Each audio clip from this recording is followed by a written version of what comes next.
In a world where nothing is black or white, a girl forsakes her duty in a quest for freedom. Princess Kha'Lythria, a young elf filled with untapped potential, has her future forever altered when her father, the king, arranges her marriage to a distant human ruler to unite their realms. Yet, she longs for the life of an adventurer and the forbidden art of magic, both denied to her for her role as a political pawn. During her journey to her betrothed's kingdom, fate deals a cruel blow that might just turn out to be the start of her story not as a pawn, but as a player. A brutal ambush scatters her entourage, forcing the young princess to flee through the wild heart of the untamed wilderness. Now, the question looms, will these dire circumstances free her from a life she dreads, or will the unforgiving mountains, her kin's ancestral home, quash her budding legend? 01. Prologue.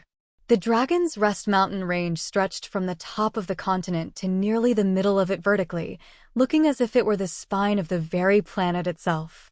The large ley line, with its numerous branches running beneath the range, caused mystical side effects, resulting in the high mountains being covered in snow year-round, despite their equatorial location in Etheria.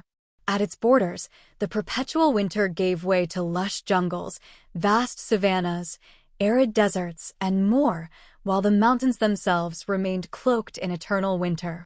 It was a harsh environment where only a few could live, and only those born there could thrive.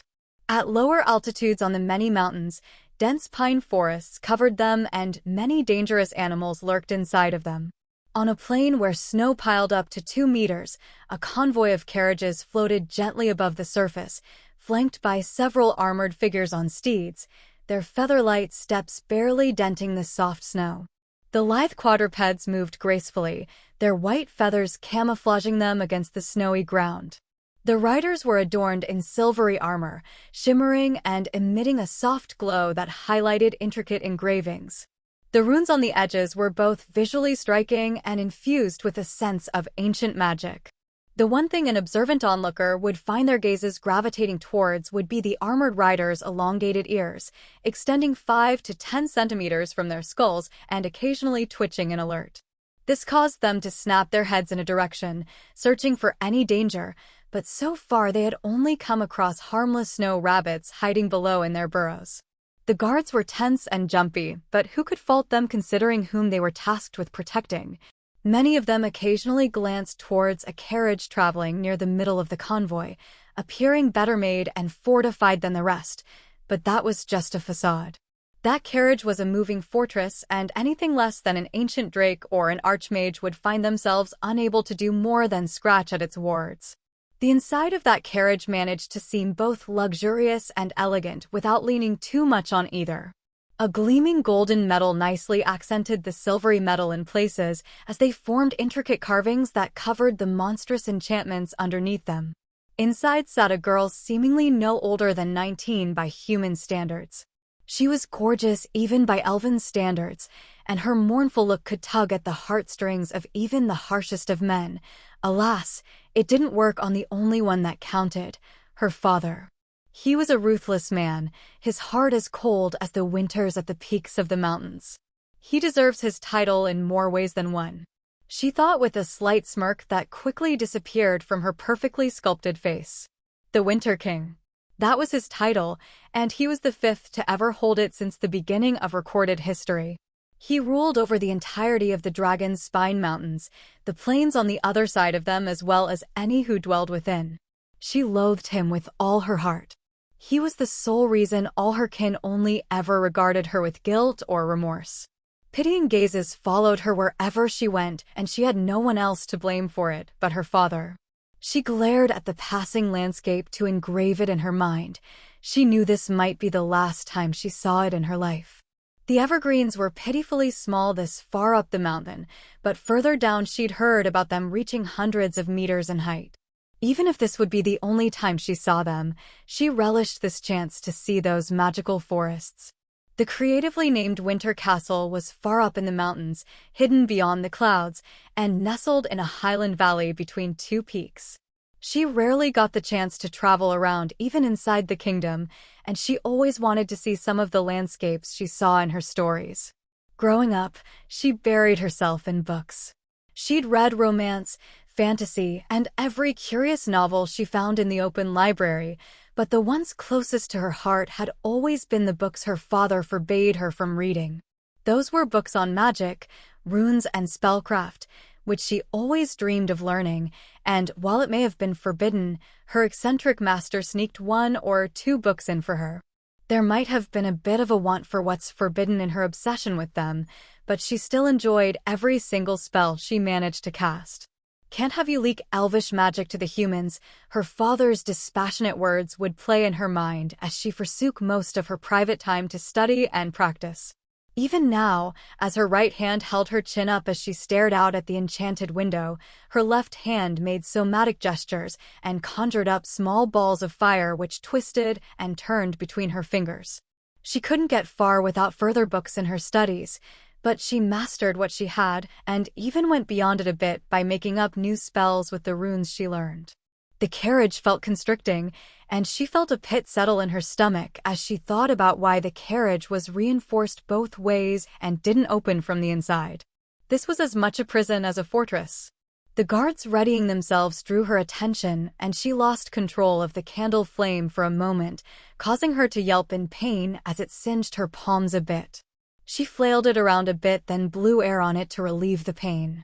She pulled on her core and channeled a bit of her mana into the bracelet on her wrist, causing it to emit a gentle green glow as the burn receded on her other hand. It was a handy thing to have as it had an enchantment on it which always returned her body to its prime condition given enough mana. She was gifted it by her father once he saw her get injured while she was playing around in her room to keep her unblemished and without numerous burn and slash scars. She, of course, got those while practicing magic. Back then, she childishly thought, if she injured herself, she would become undesirable enough for the marriage to be cancelled, but this pretty little bracelet quashed her dreams. She only stopped struggling against her fate by the time she was 15 and instead decided to make the most of the gifts her father gave her. When she returned her attention to the guards outside, she saw 5 of them overwhelming a large, bear-like creature with the head of an owl and feathers for some reason. The beast instantly mesmerized the princess as she realized it to be the owlbear she had read countless tales about. It was the villain in one storybook she liked as a child, and once she got a book on magical animals, it was the first one she studied. While she couldn't learn any magic, learning about the effects of magic on the world was permissible, and so she absorbed knowledge about that with religious zeal. In the end, her father even hired an accomplished archmage who was famous around the continent as an explorer and researcher to be her tutor. She appreciated the stubborn old elf not only for their shared interests, but also for his open distaste for her father, even though he couldn't do much against him. The mighty owlbear that had felled so many heroes in the books was soon dyeing the snow with its blood after emitting a final mournful shriek that rustled the nearby leaves. The young elf teared up a bit at how the royal guard have massacred one of her favorite magical beasts, but she shook her head. It was dangerous nonetheless. They're just protecting me. Despite what she thought, she watched on sadly as the carcass vanished into the distance with a few scavenging birds already descending towards it. They didn't even take its core. In all the adventure books she had read, people had to cut up the corpse of their felled foe to get to its core, which solidified after its death. It was by far the most precious loot of any monster, as it was filled to the brim with both mana and essence, 2 of the most important things for anyone seeking either wealth or power. She kicked her ankles up on the seat on the opposite side of the carriage in a manner her etiquette tutors would scream at her for, but she couldn't care less at the moment. What kind of princess am I to travel in a carriage this small, anyway? She thought in annoyance, even if she knew this must have cost more than a damned castle to make even this big, and that kind of cost would make even the oh-so-mighty Winter King wince. She glared at the metallic shapes covering the inner walls of the carriage like they stole her favorite toy, and in a way they did just that. Enchantments used the same runic system as spells did, so by studying these enchantments, she could have maybe learned new runes to add to her repertoire. She knew such a thing was heavily discouraged, and when she admitted to doing it to her teacher, she got chewed out for nearly an hour before the old man grew too bored to continue. Using unknown runes in your spells is no better than testing what sticking a spear through your heart does, Your Highness, he'd said, and while she gave him credit for being right, she had also experienced the healing capability of her bracelet, plus beggars can't be choosers. The carriage didn't as much as jolt, even when the open plain gave way to a forest. The terrain grew rugged, but it wasn't beholden to such base things as gravity or terrain. It flew just like before, a meter above the ground, and traveled behind the carriages in front of it, all of them following the first one, which tore down the offending nature in front of it to make way for the convoy. Just like that, Princess Kha'Lythria, or Callie, as her siblings called her, lost her distraction as she could only see the needle-like leaves of the evergreens slapping against her carriage through the windows. She sighed, then shifted her gaze away, picked up her small bag from the floor, and browsed through its contents. She had packed a few books to read today if she got bored with the view, so she once again got lost in the worlds of her books, escaping even if only for a few hours from the reality of her situation. By the time she heard a knock on the door, she was reclining on her seat with it propped against the wall, and the low ceiling of her cramped carriage, dubbed a coffin by Callie, pressed close. "Yeah?" she asked distractedly, the book held in front of her face still keeping most of her attention. She was just getting to the final part of the novel where the heroine would get her revenge on the evil dragon for burning her city to the ground. Not the best book she'd read, but better than whatever waited for her on the other side of the door. "May I open the door, Your Highness?" came the voice of the leader of the Royal Guard squad assigned to her for this trip. There were a bunch of normal guards too, but the 9 Royal Guards could single-handedly massacre the rest. "Sure," she answered without much thought. She felt more than heard the enchantments locking the door deactivate one after the other. She couldn't help but roll her eyes at the number of them, though. Her long ears twitched as she focused on the sensation traveling from them down to her spine. Elves had this unique ability to sense runes activating and being able to tell them apart with enough practice. Callie relied on this sense for as long as she could remember to observe anything and everything, but she was still far from the proficiency needed for being able to replicate the runes just by sensing them. Some sort of mana identification rune plus the obvious lock rune with what I'm guessing are a bunch of others that reinforce these two. She noted while slapping the book closed with a sigh and setting it down on the ground. A few moments later, the door lost its last lock and it revealed the cold, white world beyond. Frigid air rushed into the carriage, but it failed to make the princess shiver instead. She smiled a bit at the familiar chill. Winter elves like her would be a joke if they couldn't bear a bit of a cold. They were one of the foremost ambush predators of this mountain range. They were known for sitting motionless in the frigid weather outside for days waiting for the perfect opportunity to strike at their prey, and as one of the few royalty of that race, those traits were even more pronounced in her. The male elf that stepped inside wore an identical silvery armor to the rest of the royal guards, with the only differentiating factor being the different insignia at the center of his breastplate. A feathered serpent, if Callie was right, which was the symbol of leadership and valor in the Winter Kingdom. She felt his disapproving gaze bear into her as she still lay in a rather unprincessly manner, but after a few seconds of staring, he just shook his head, making his silvery locks of hair flail around a bit before sighing. "We are setting camp for the night, Your Highness," he started. "If you wish, you could step outside and stretch your legs for a few hours till dinner is ready." At that offer, she suddenly snapped to her feet and stood before the guard, looking at her with barely veiled amusement. "I'd like that," she beamed up at the deceptively young-looking elf. "Thanks, Mithril." He just nodded and stepped out of the doorway before offering her a hand in assistance, and much to his supposed embarrassment, she just leapt out of the carriage and into the knee-deep snow while he stoically retrieved his outstretched hand. She quickly lost herself in looking around the small clearing they were camping at for the night. The carriages formed a circle around the edges, with the few carriages that would provide housing for the staff manning the convoy and the guards. She probably wouldn't be allowed outside of the circle, so she first checked all the plants and the few lone trees standing in the clearing. You never knew which unassuming plant turned out to be magical. An unassuming magical plant that had the ability to make water even out in the most arid environments was the cause for the founding of a whole new field of magical research called alchemy, after all. The said plant was capable of taking some select elements and breaking them down into their components, and then reassembling those components into different substances. With this process, it could make water out of thin air, you could say.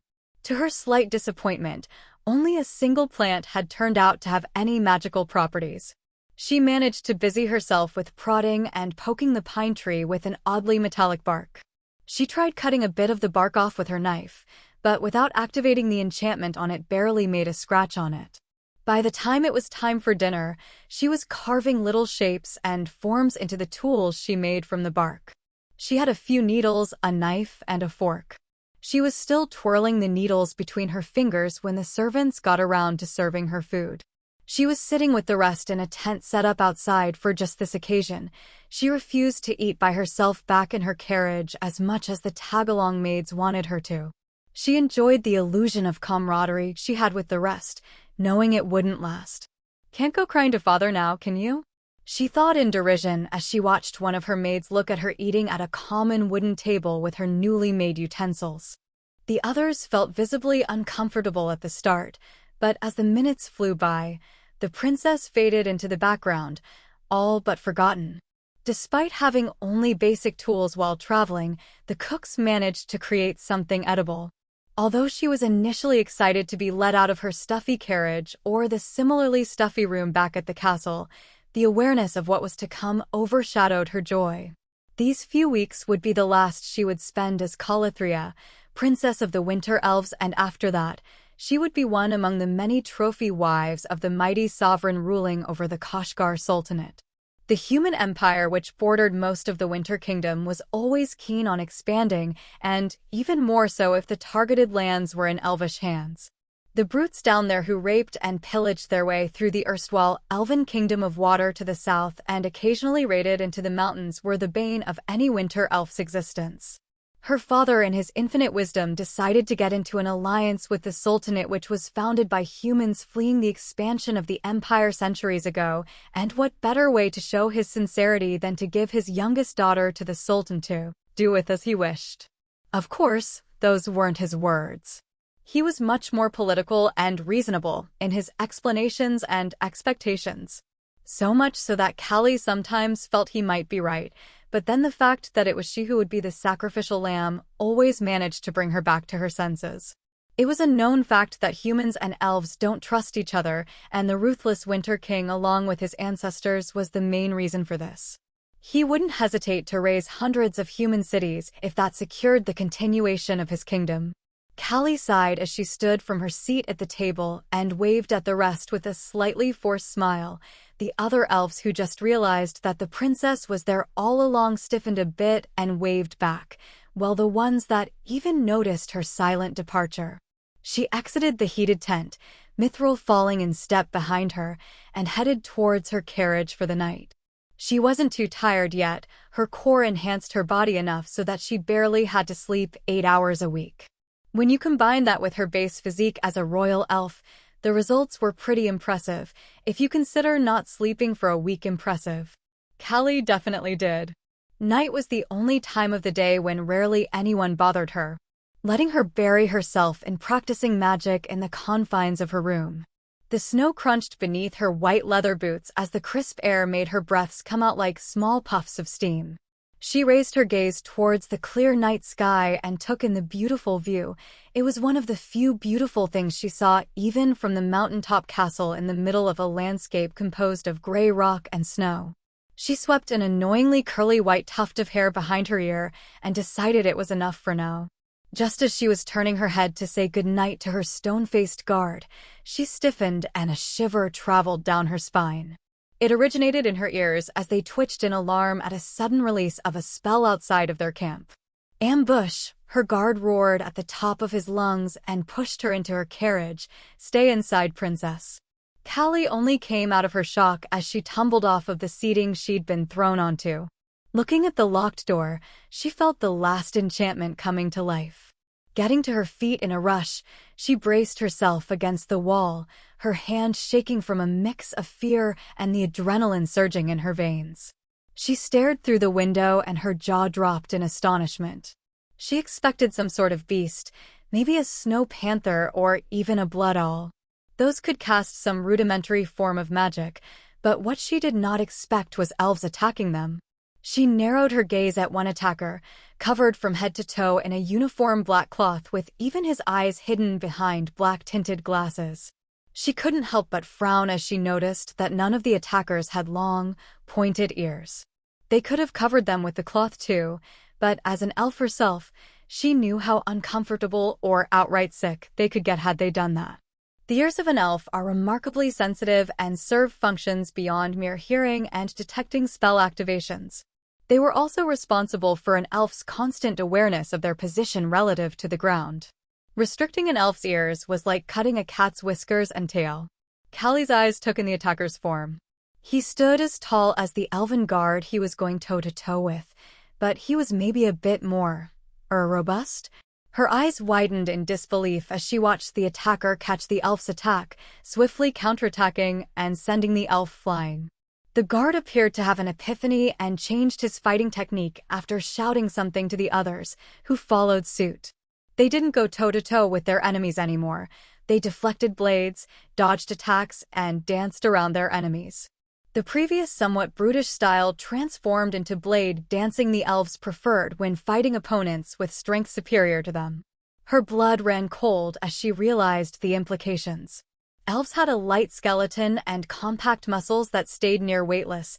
Their bones hardly broke and could take much more of a beating than any other race, but the downside was that elves were significantly lighter than most other races of their size. This made it so that while they could do acrobatics, others found unnatural other races could throw them around in head-on fights. Blade dancing, archery, and magic were their answer to that flaw, and it did well, as the steadily mounting dead humans could attest to that. Why would they attack me, though? She whispered to herself as her gaze fixated on her guard captain. Mithril was fighting off 3 attackers with 2 already at his feet, headless, and an additional one was quickly bleeding out to the side from a large gash along his torso. She bit her lips and tasted the iron tang of blood on her tongue. The bodies were mounting, and the attackers didn't care about focusing on the combatants. Quite the opposite, they slaughtered the cooks, maids, drivers, and anyone that couldn't fight back, while most of them flooded the stronger opponents to keep them from interfering with them. She tried to push her mounting guilt down along with her myriad of questions and focused on her stoic guard captain as he weaved between attacks and easily contended with the humans. It reminded Kha'Ly of a cat playing with its food. Their blades sometimes cut off small tufts of his long white hair, but he obviously didn't care as his saber separated his opponent's head from his shoulder. Before the other 2 could retaliate, he flicked his offhand towards them. 2 streams of white energy leapt off of his fingers, striking the 2 humans on the chest. The 2 stiffened, but fought on. Unfortunately, the outcome was obvious even to an amateur like Kha'Ly. Their movements soon became sluggish, and their weapons seemed to increase in weight in their grasp as they had to put increasing effort into each swing. Mithril neither taunted nor ignored them, slipping behind the guard of one of them after a swing and jabbing his saber straight through his foe's chest where Kha'Ly thought his heart must have been. He went limp on his blade, but the elf grabbed onto his clothing and swung him around at the other attacker, using the dead man as a shield against the other. She saw him survey the fight taking place throughout the camp, frowning. Kha'Ly also took it as her cue to survey the devastation. The tents were torn down and bloodied, with many of the people she ate along with not too long ago lying dead on the ground. She felt bile rise from her stomach as she saw one of her assigned maids with her head bashed in, and another victim, one of the cooking crew, had his entrails flowing out from a large gash on his stomach. She ran her gaze across all the dead elves, feeling indignation rise inside of her as she glared hatefully at the humans. Elven blood dyed the snow red. Most of them weren't even fighters, and now the number of guards falling also increased. The royal guards were overpowering the assailants, but the regular guards pulled from the ranks of rangers, and the regular military didn't hold up as well. The black-clothed humans were many, and the elves only had to miss a single feint to have their lives cut short. She snapped her gaze back at Mithril and his squad of royal guards as they gathered together and went on a massacre among the humans. She realized Mithril must have held back before considerably, even if she didn't know why. Maybe he was testing his opponents or trying to find out who they were. Callie's eyesight and cognition were leaps and bounds beyond normal elves, and even a normal elf made most humans look like children when it came to that. That was the only reason she could mostly follow the fight, as the squad of the most elite warriors in the kingdom had dashed around at speeds that cracked the ground and swept up the snow into a slight mist. The only reason she could track Mithril at all was that he threw around spells like they were common pebbles or something. Every spell killed multiple of his opponents, with many of them being encased in ice up to their heads. He is capturing a few alive, Callie realized, and now understood that he was still holding back as the more unfortunate humans were frozen from the inside out, and then they shattered into a million tiny snowflakes.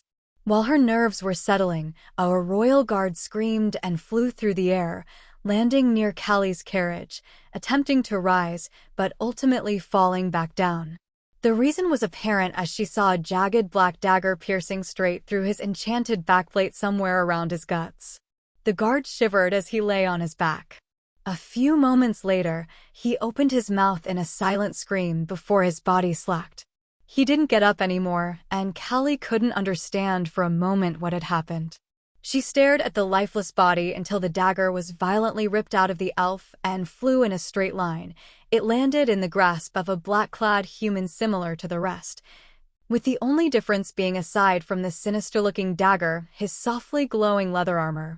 It was black just like the rest, and runes ran along it in configurations she didn't recognize. Not that it said much, just that it differed from the ones elves used in their elite armor. The new arrival wasn't alone either, as another three, just like him, were facing off against the remaining royal guards. It seemed two of the others also killed one guard each in an ambush somehow, if less violently than the one Callie saw. The one with the dagger stepped forward and launched himself at Mithril. Soon, Mithril and the one with the dagger locked themselves in a duel that Callie could barely follow.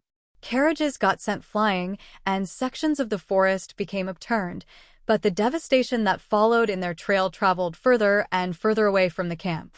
The remaining cloth-clad ambushers took this moment to reorganize themselves, and with the two leathered ones clashing with the rest of the royal guards, they all converged on them.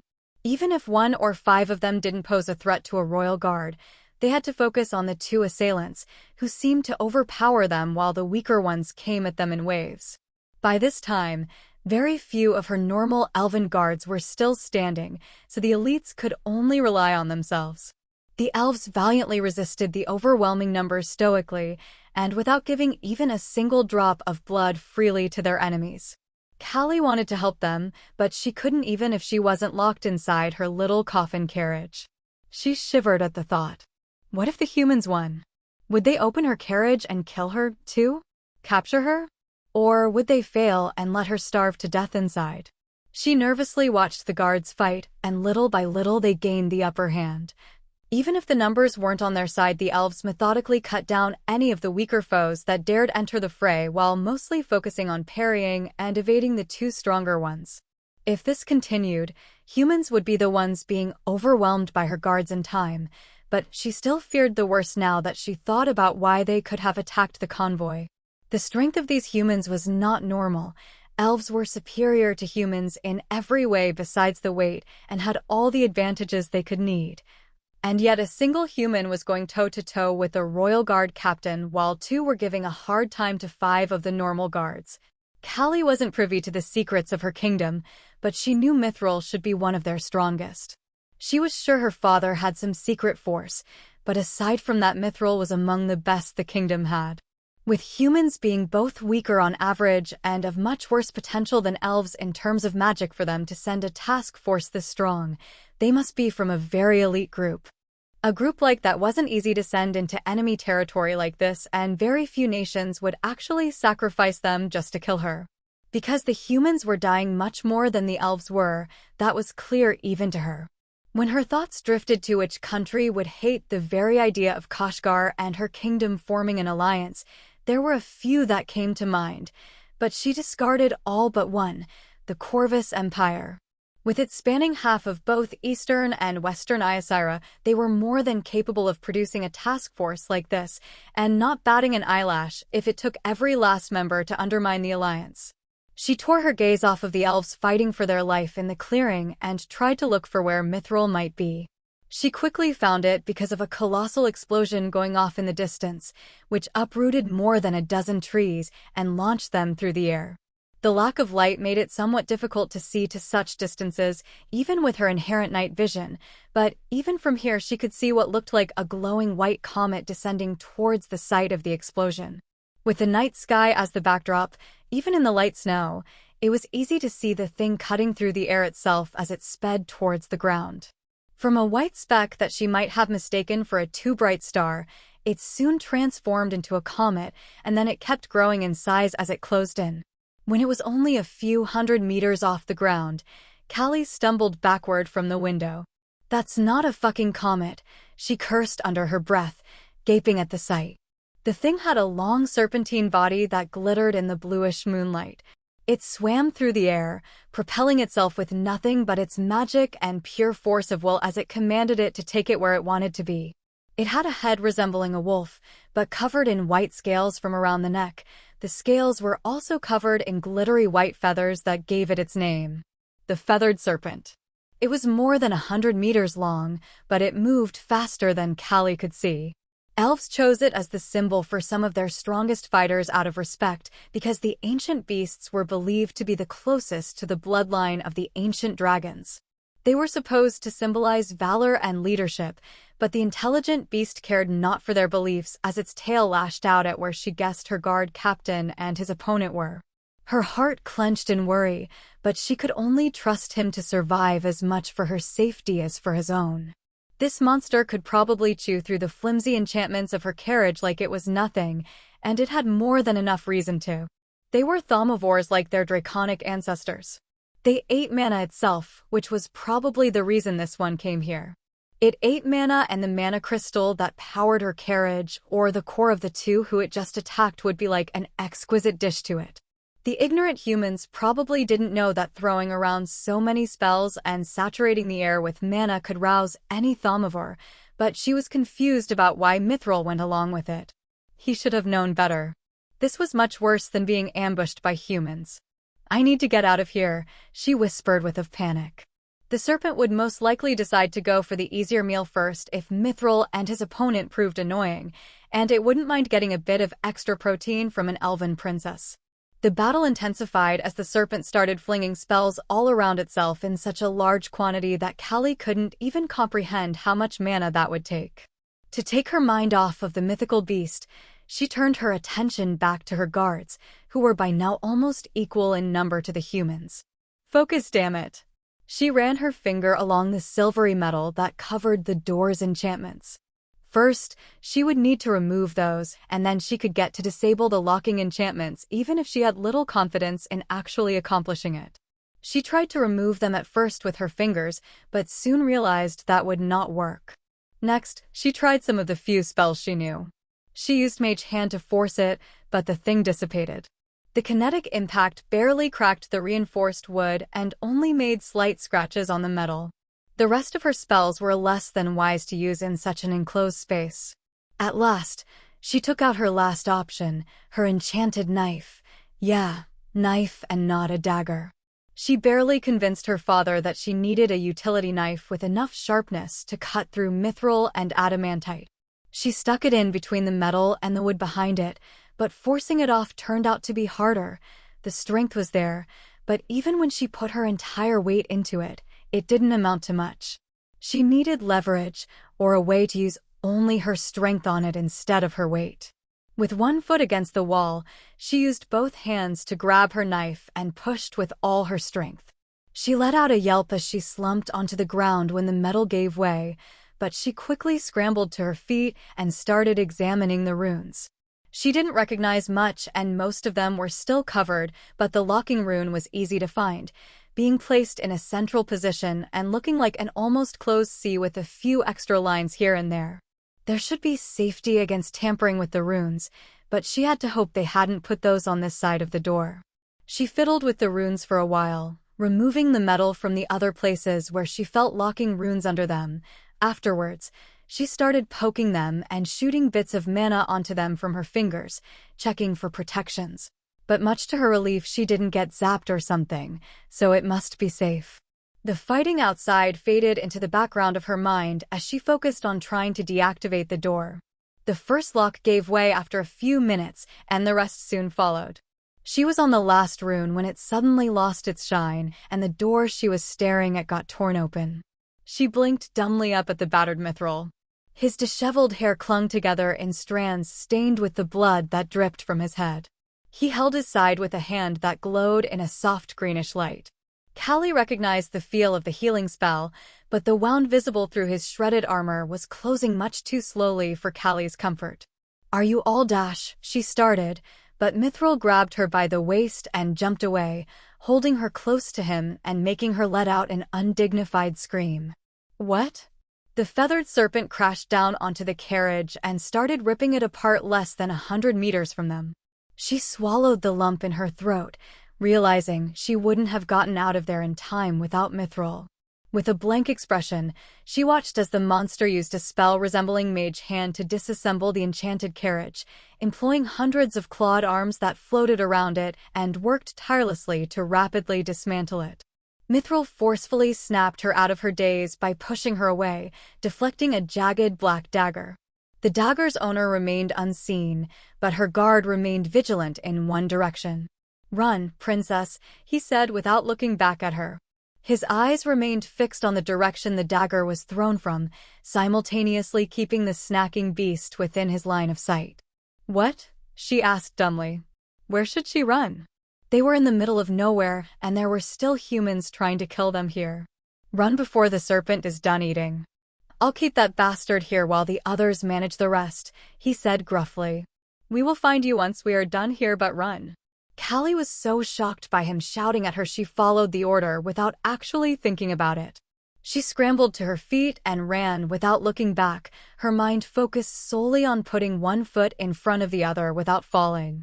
Adrenaline was pumping through her veins, and she felt her heart throbbing painfully in her throat.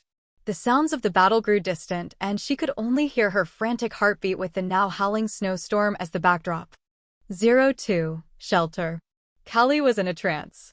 The world around her didn't exist, except for the obstacles in her path, avoiding a tree here, jumping over a bush there, and using a tree trunk as a foothold to vault over another bush covered in thorns. She didn't think, she just focused on the here and now without letting her mind wander. Small twigs snapped beneath her feet as she treaded over the snow-covered ground of the dense forest. The frigid air carried the taste of wood and earth, mingling with the distinctive scent of the pines that surrounded her. The ache in her soles, knees, and arms was a constant reminder of the miles she had covered while running. Regardless of not keeping count, she must have fallen hundreds of times by now. A misstep here could result in smashing her side into a coarse tree trunk. A missed root hidden beneath the snow might lead to tasting the dirty snow as she scraped both her arms to cushion the fall. She didn't let those stop her. She got up frantically and continued her dash. The constant stream of adrenaline overrode her sense of pain, but after this long, they were adding up, and she was getting exhausted. Another protruding rock sent her stumbling, leading to a tumble across the ground. She collided with the trunk of a nearby tree a few meters away. Her momentum abruptly halted. Struggling, she pushed herself off the ground using shaking arms, attempting to rise, but her legs betrayed her, giving way beneath her weight. Collapsing back against the trunk, her head found support in its rough bark. Her breathing remained rapid and tinged with panic, but with each passing moment, the grip of exhaustion tightened around her. Her vision swam as she tried to calm her breathing and settle into a more comfortable position. It was currently night again. She didn't know how long she'd been running, but she was sure the sun had risen and fallen once at least. The blue light of the larger moon shone through the gaps between the canopy and gave her more than enough light to see. Kha'Lythria saw the moon the elves called the Gentle Sister peek through the gaps. Its smaller crimson twin, the wrathful brother, didn't give off enough light to overpower his sisters, so the night was mostly dominated by the bluish tint on Etheria. The trees around here were absurdly large. She could barely reach a third around the trunk of the one serving as her headrest if she tried to hug it, but it wasn't even the largest around. The lowest branches were 5 or more meters off the ground, and she couldn't even guess how high up they reached into the air. With her mind settling slightly and her breathing growing more and more controlled, she belatedly realized she still had her bracelet on her arm. She quickly channeled some mana into it to ease some of her pain. The waves of pain radiating from her soles dampened and became a numb pain, and the scrapes slowly closed, leaving only spotless skin in their place. She didn't want to waste too much mana on it, so she left her soles and the soreness all around her body as they were. Those wouldn't be too much trouble, but the bloody scrapes would be annoying. She sighed as she collected her shoulder-length hair behind her head into a ponytail and fixed it in place with a small piece of silk she always kept in her pockets. With her hair no longer sticking to her face from the sweat, she felt slightly better and checked herself for anything else she might have missed.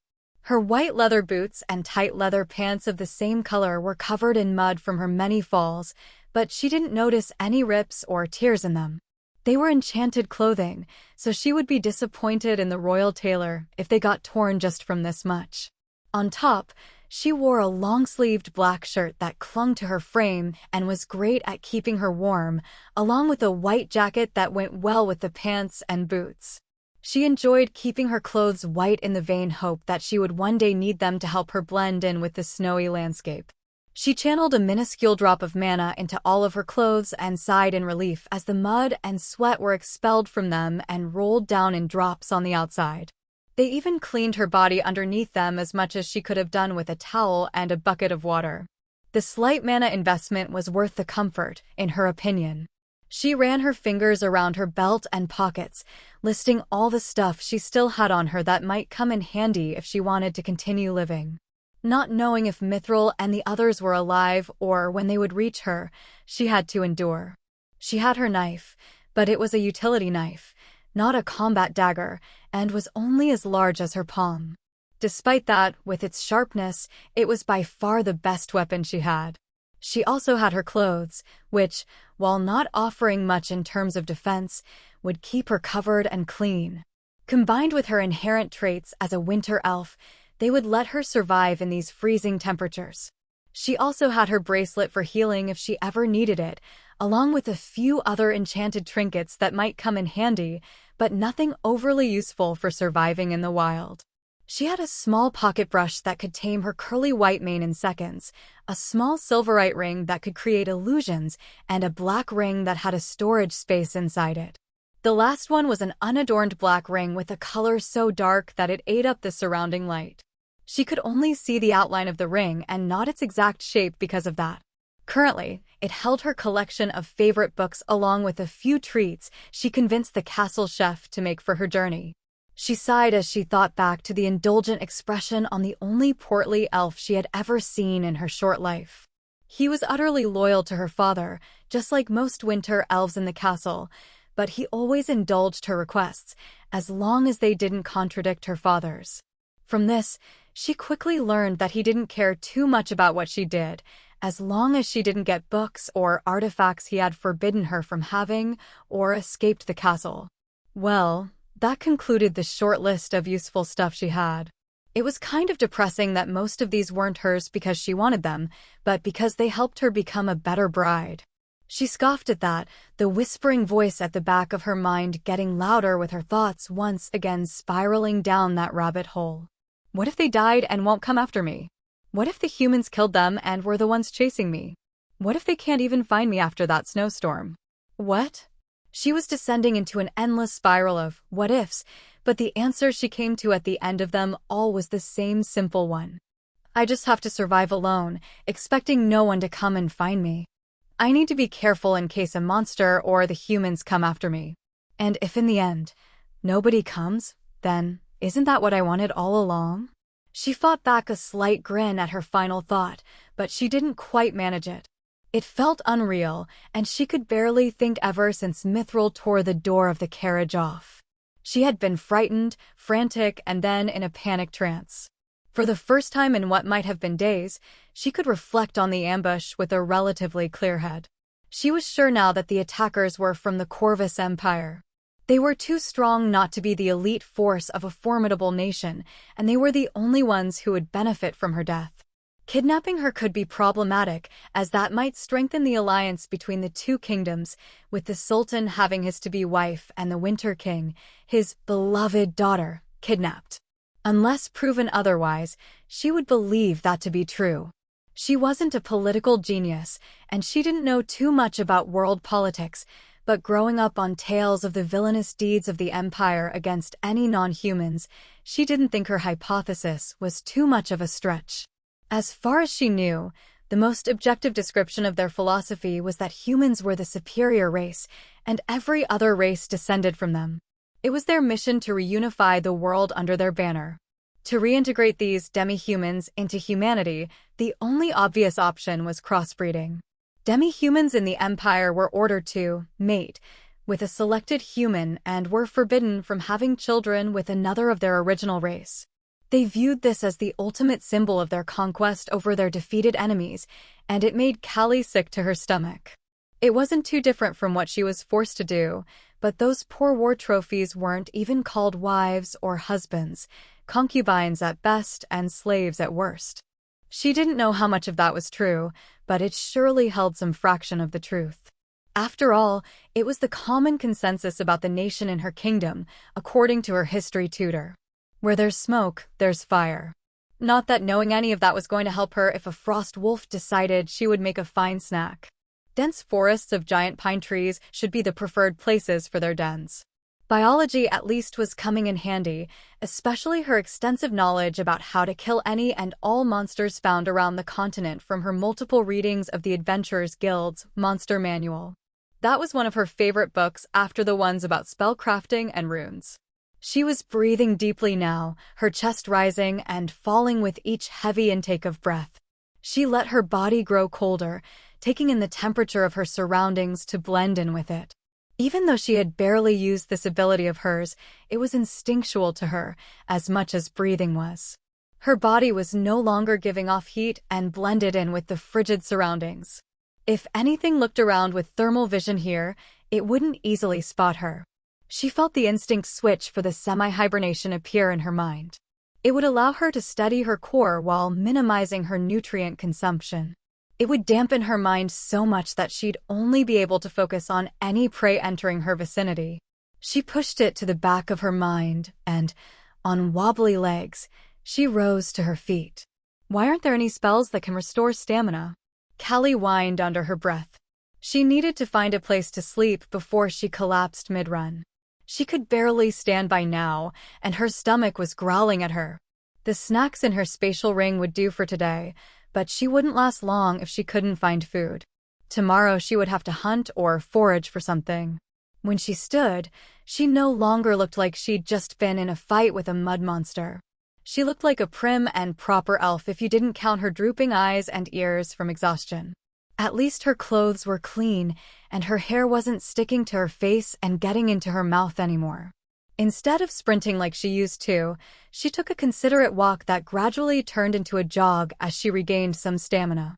She kept her eyes peeled and her ears alert in case anything tried to sneak up on her.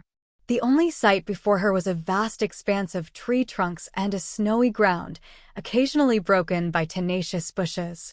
Her ears only caught the crunching of the snow and her own shallow breathing, along with a few bird calls in the distance, or small skittering insects or rodents hiding under the snow. She knew the mountain range wasn't the most ecologically diverse or populous place, but it was still surprising how calm and silent everything was. Back in the castle, she could always hear some servants scurrying around doing chores, or the guards marching around. The silence unnerved her a bit. She jogged for another few hours, pushing herself more than she'd ever had physically, but she finally found a good hiding place.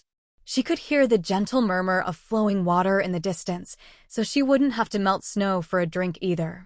That could wait until tomorrow, though. Along with the howling of the wind as it snapped the tops of the large evergreens around her, she could barely make out the more animalistic howls far off in the distance. Her small sanctum for the night was the hollow trunk of an especially large pine, which reached 5 meters in diameter. She stumbled inside when she realized that the animals might be able to follow her scent. Elves usually had a hard-to-detect scent, as they smelled like nature. According to her maids, she smelled like freshly fallen snow with a hint of honey. Like snowdrops blooming in the winter, they said. She channeled a substantial amount of mana into her clothes, hoping their capability in cleaning would also work on her scent. While still channeling, she went inside the hollow tree. She had to squeeze herself inside, as it was a narrow, if tall, opening, but she managed it after a bit, cursing a bit at being blessed by nature, in some aspects that were less than useful in the situation. When she got inside, she promptly collapsed against the opposite wall of the small space and fumbled for the silverite illusion ring in her pocket. She had to feed it almost a third of her mana, but the thing did its job. It had 2 different illusion spells imbued into it. One was the minor illusion spell, which, while limited in its application, was perfect for what she needed. Like a one-way mirror, the illusion snapped into being and covered the opening on the other side. She could still peek through it from the side, but nothing but bark showed from the outside. Well, she dearly hoped so, at least. Callie sighed and tried to calm herself down a bit. She was heaving again. Her stomach was hollow and increasingly angry at her. She felt cold, her lungs were hurting, and she was scared and tired. She fought against the tears of frustration, but the young princess quickly lost that battle. Salty tears dripped down her cheeks and froze on her skin before they reached her chin. "This is what you wanted, Callie. Don't be such a baby now," she tried to admonish herself to no avail as the muffled sobs continued for a bit. She fished out some small treats from her ring to give herself a bit of comfort before she realized that those 2 could lure the beasts here with their scent. She hugged her knees close to her body and stared out through the illusion, finding comfort in the beautiful scene of the morning sunshine breaking through the canopy. Was I ever this alone in my life before now? Life was hard. That wasn't a new thought to Callie, but before then, she never had to fear for her life or find food. Life was easy if depressing before, but now it was hard with a slight undercurrent of hope. She latched onto the hope of freedom, adventure, and magic with all her might. Even if her guards caught up with her in the future, she would make the best of her time out here. She was free for the first time in her life, with no guard peeking over her shoulder, no disapproving maid to annoy her endlessly, and no hateful father whose silvery gaze made her feel colder than this frigid weather. She tore her eyes off the sight outside and searched through her spatial ring once more. I know I put that here somewhere, but where the hell is it? She pushed things aside in their compartments, and in the 5th one, she finally found what she wanted. A small silky pillow covered in beautiful embroidery depicting a snowdrop. A smile appeared on her face as she looked at it. She had taken it along so she could sleep on the road if she wanted, but now it would be her only bedding, aside from the somewhat rotting bark covering the ground. She cast a small spell her old teacher taught her in secret when he got fed up with her incessantly, asking him to cast the spell in her room. This was a bit more complicated than the others, so she couldn't cast it offhandedly. She closed her eyes while holding her arm out with her palm facing the ground. Runes materialized in her mind with crystal clear clarity as she forced them into being. Mana gathering, locate, insect, separate, needle, rapid launch. She looked through all the runes, fearing a backlash that might blow up her brain. Once she found nothing amiss, she infused all the runes with as much mana as she could without giving a smidge more than the runes could take. The runes brightened in her mind, now shining with a soft bluish-white glow before she released her hold on them. They collapsed upon themselves into a clump of mana that still followed her intent zealously as it raced through her body and into her palm. She pushed it outside of her body and promptly lost her hold on it once it was further than a few millimeters from her skin. The spell activated right after, and hundreds of small needles of mana shot out one after the other from the small shining orb. They flew straight at the disgusting little crawling bugs. She sighed in relief. Even though she liked most animals, she drew the line firmly when it came to insects. They are fine if they stay away from me. After all, they're important for the ecosystem. But screw them if they come closer. She shuddered at the thought, remembering when she woke up to a large spider crawling over her bed frame just above her head. She didn't know she could make a sound like that before the scare, and her bedrest might have gotten incinerated alongside the arachnid invader. Once the murderous little orb fizzled out of existence, with a green puff signifying having eliminated all located targets in the vicinity, she sighed in relief and laid down on the surprisingly soft ground. Her clothes weren't the best for sleeping, but darkness soon claimed the runaway princess anyway. 03. The Master. Sadkiel. Archmage Sadkiel was taking his time packing his things while the surrounding castle devolved into utter chaos and activity. With his dear pupil's departure, he was readying for travel, his time here was up, and he was ready to plunge back into his research. Just a few months ago, a new dungeon sprung up in the wilds of Vitalis far to the east, so he had a slight smirk on his elderly face as he placed each of his things into their selected spatial containers. He liked rings the best. He had 2 long leather straps with tens of rings hanging off of each, and both were secured to his chest so he could quickly reach anything he could want. Sadkiel was a master of divination and illusion, mostly because those helped in his quest to discover the secrets of nature and its connection to magic. He was an accomplished botanist, biologist, ecologist, and geologist, among many other things, most of which didn't even have an official name. When one lived to his age, they tended to be proficient in many fields and to one as obsessed with his study as Archmage Sadkiel. That was even more so. While elves would view Sadkiel's 3rd millennia of life as impressive, he thought little of it. The Morons could live for 4 millennia without even activating their cores if they stayed away from danger. And while he thought he knew they had little a choice with those pesky humans raiding their land nonstop, he had complicated feelings about them. On one hand, the Corvus Empire was unquestionably the foremost nation in terms of scientific and magical advancement, and, on the other, they were utter arseholes. He only sneaked into their precious little academy's forbidden library, and they sent 5 archmages to hunt him down. Not that they achieved much. He tricked 4 into killing the 5th by using one of his most devious illusion spells on them. That's what they get for standing between him and knowledge. Who told them to forbid non-humans from attending their academy? Stuck-up primates. Only because of his mastery of divination and expert manipulation of his mana sense did he find out what in the ancestor's name was going on in the castle. Mithril arrived back at the castle recently on death's door while reporting that a group of humans ambushed the princess's convoy and roused a feathered serpent, and now the young royal was missing while most of her escort lay dead. Despite his elderly appearance, Sadkiel's mind was sharp, and he quickly devised a plan. It wasn't even a new plan. He'd a slew of pre-prepared ones for an entire list of possible events, and this one was among them. He gently tapped into his mana sense and pushed out a few well-hidden spells, checking for any attention on himself. The king was good with his ever-present sense and divination, but Sadkiel was a master. He put up a shield that would make it seem like he was leisurely packing away without alerting the sovereign. His hand traced the rings on his chest before stopping at the last. He plucked it off of its place and held it between his fingers while scrutinizing it. It was a thin ring of pure silverite with a feminine design. It had 2 of his own illusion spells imbued into it, but that wasn't why he had it. With a smirk, he began casting. This little piece of jewelry was a replica of the twin ring he had given to the princess only a few days prior. This made it an ideal medium for divination. Hundreds of intricate runes snapped into place in his mind. 2-dimensional, 3- and even 4th-dimensional runes revealed themselves.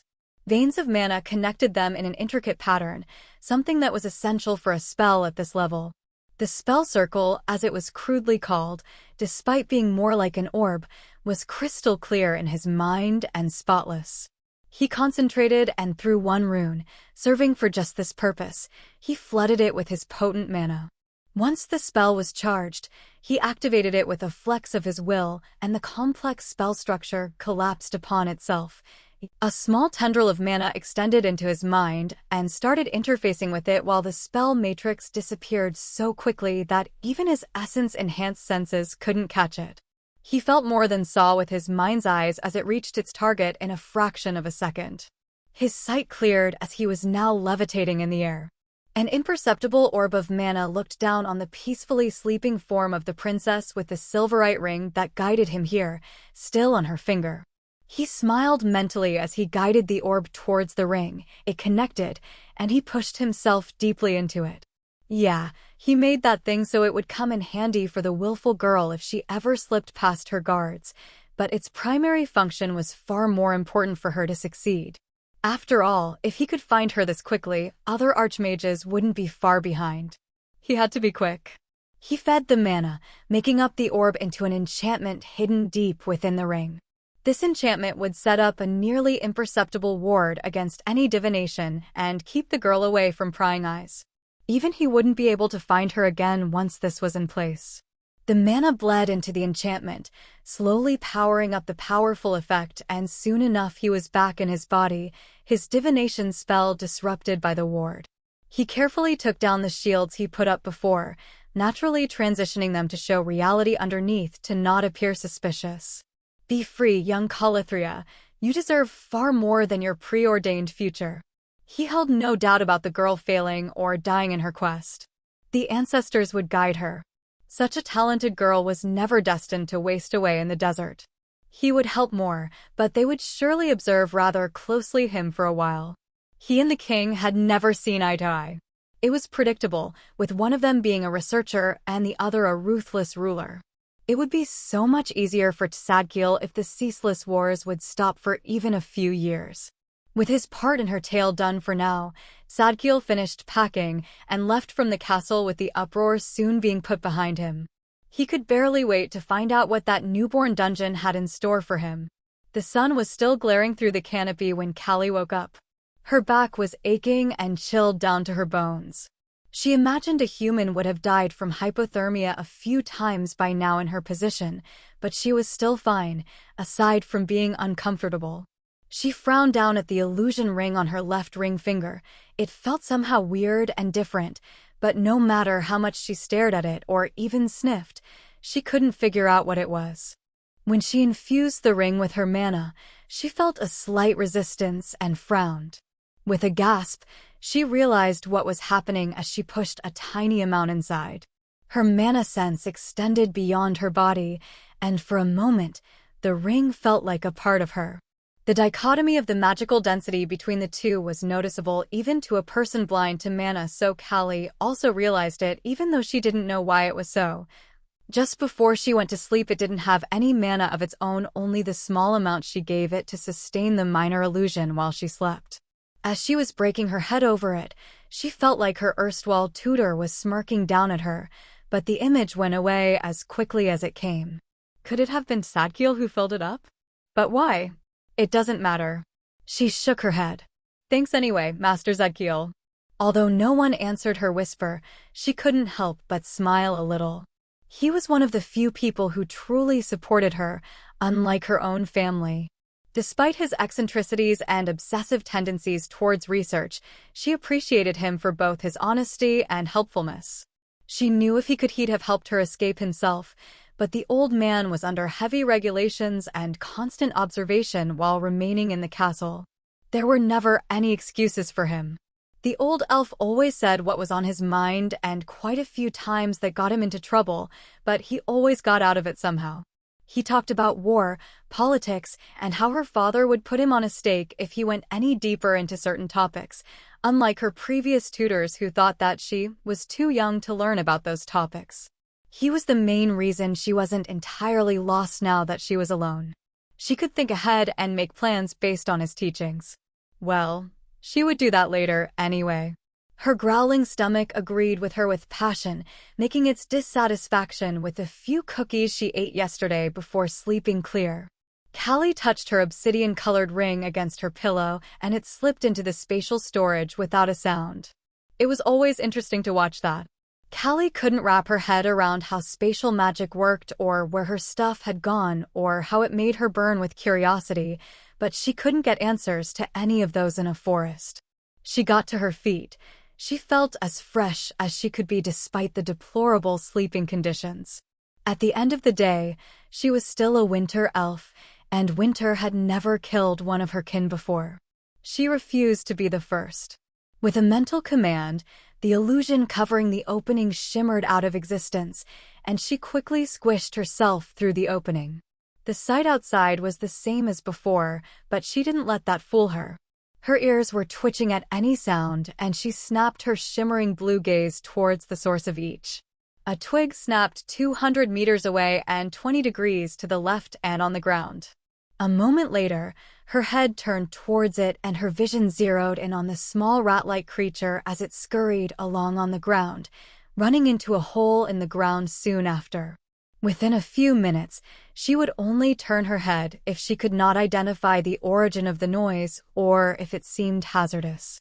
For example, if it was caused by a heavier animal or the snapping of larger branches.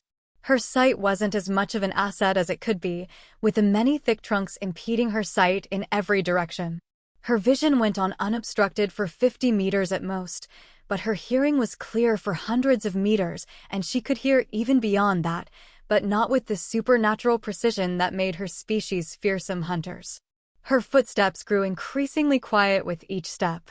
She carefully monitored her every movement to avoid any unnecessary motion. She had always been a quick learner, but she'd put little effort into physical exercises. All that Essence did was enhance what was already there.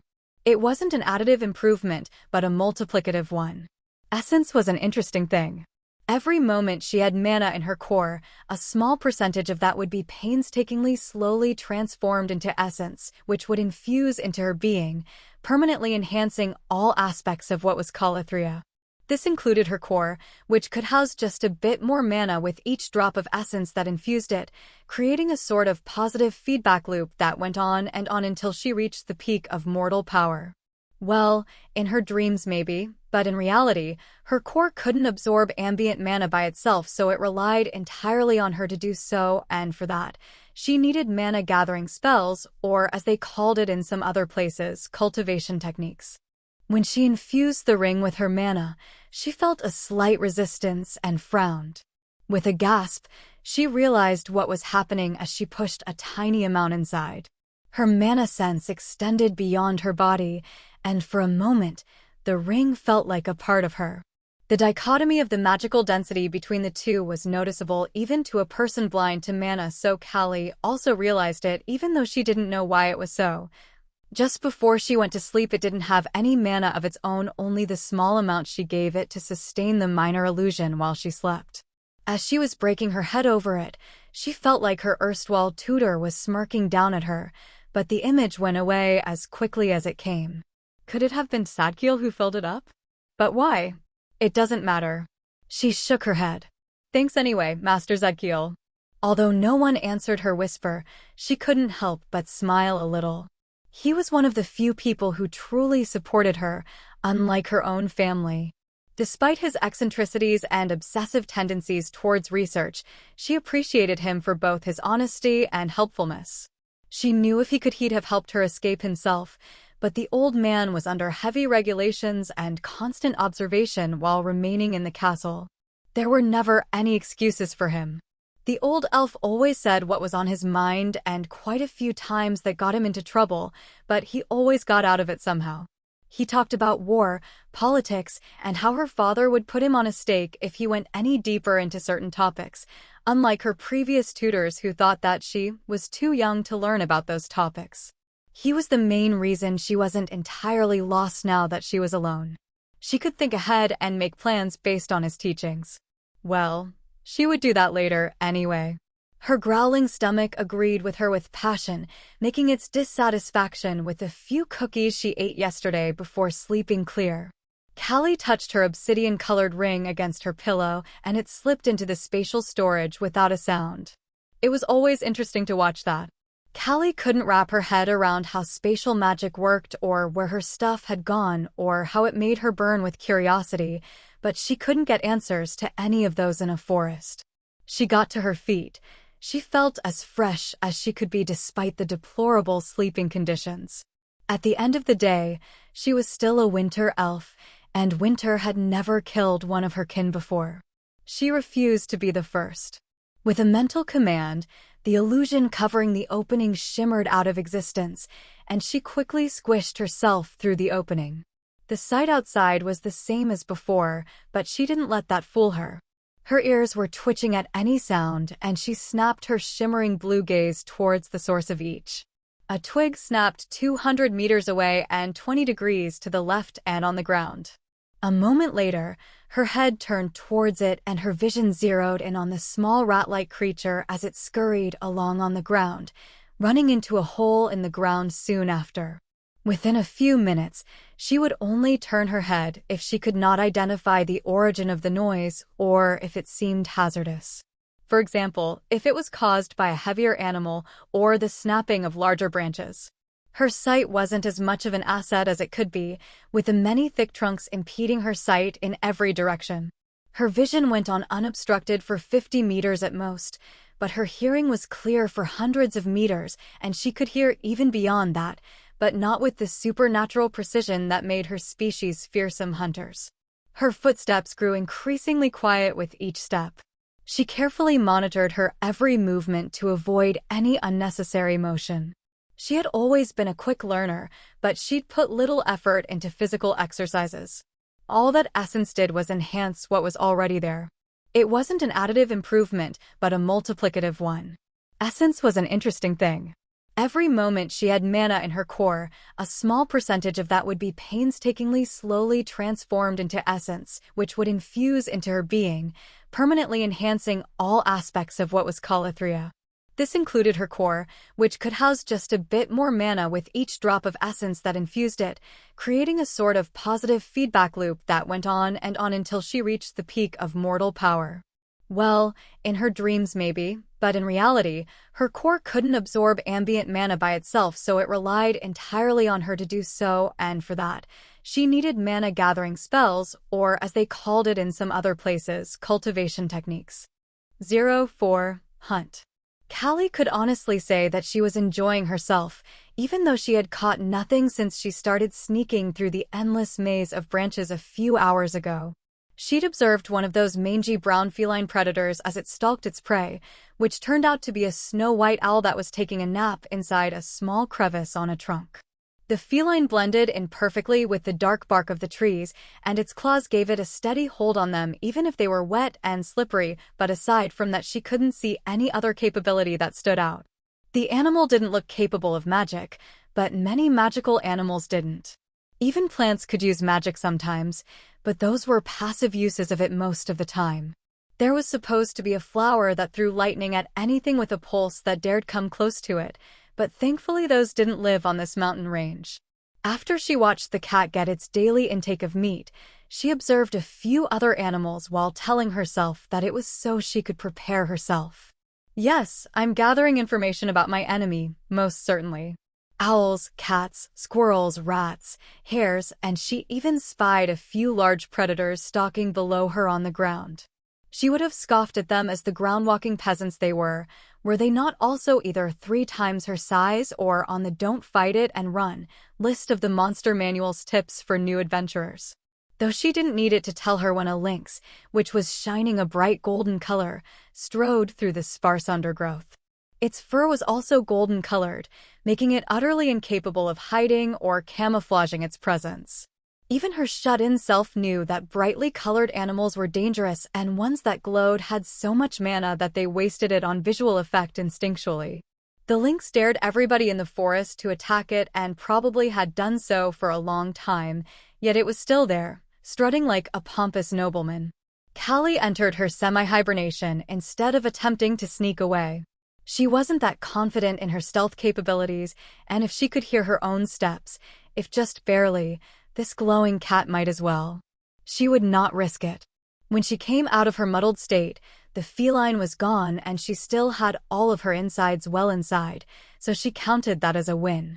That state calmed her core and held it in a sort of stasis that made detecting her through it impossible. It would be imperceptible in that state, and, according to Tsadkiel, it did more than that, but he just smiled mysteriously when she asked what. Annoying old man.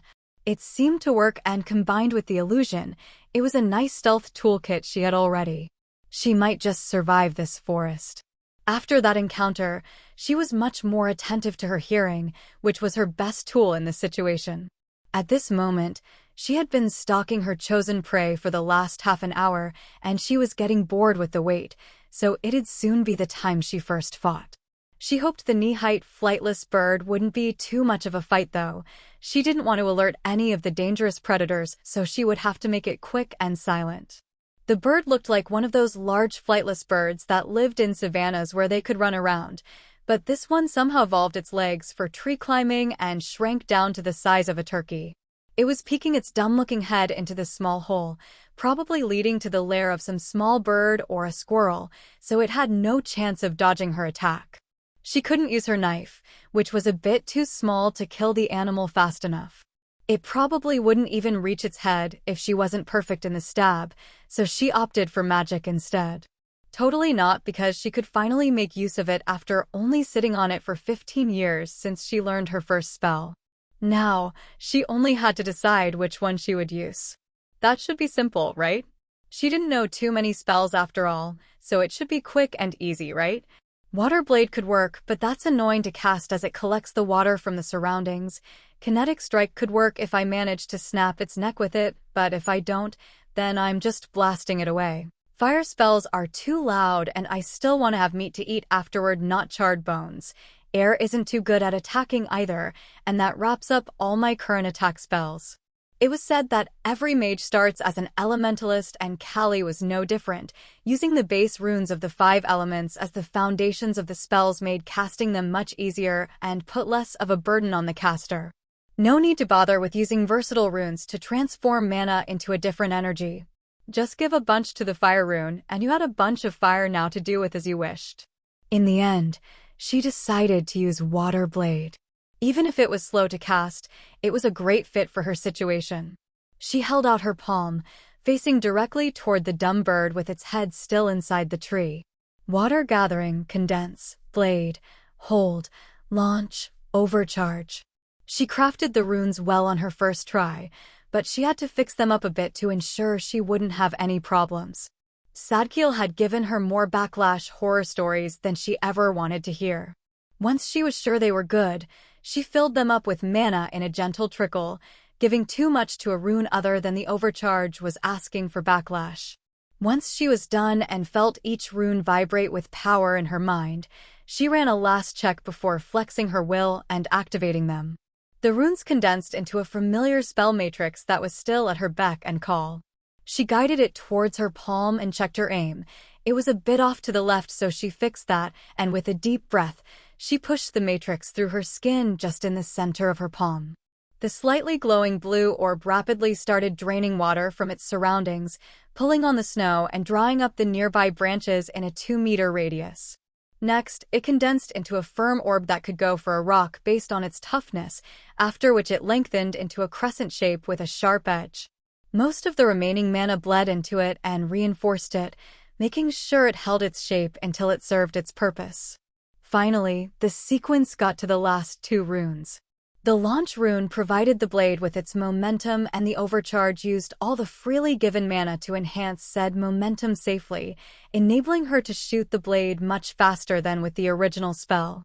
This was one of her personal additions, and she was quite proud of it, even if she knew it was an obvious addition to the spell. The blue crescent shot off without a sound, and the only thing she heard was it slicing cleanly through the neck of the bird before impacting a trunk some 20 meters behind it with a splash. Seems like the hold rune could only hold it together for maybe a dozen meters after it cut through her prey. Satisfied with the result, Kha'Lythria leaped to another branch and caught her meal before it fell. With it clenched in her arm, she opted to leave the place quickly in case it attracted some animal with either its sound or the blood. The blood could be a pain. She didn't know any wards, and ones that could keep scents in or out should be higher levels, even among those. She'd just have to be quick about it and hope for the best. The blood dripping from the dead bird made her uncomfortable, but after the fight she had seen a few days ago, it was only that discomfort. She didn't have a close relationship with any of her guards, so losing them didn't shake her too much. However, that all those people died for her or just because she was there, left behind a sour feeling. The only one whose name she even knew was Mithril, and even he was only the replacement for her original guard. Kha'Lythria smiled a bit at the memory of her gullible companion. That was probably why he wasn't the one accompanying her. Plus, they'd gotten rather close over the years. She didn't know where the guy ended up by now, but she hoped he was well. She made her way back to her previous shelter with little trouble, unlike her sister, who could somehow get lost in the winter castle after living there for more than a century. She wasn't directionally challenged. The endless look-alike trees would probably be a nightmare for her sister, but she memorized the distinct sounds some trees made and a few notable landmarks on her way, so she managed just fine. Her thoughts drifted from there and arrived at the source of all of her troubles, her father and the remains of her family. He was uncompromising and ruthless even with his own family.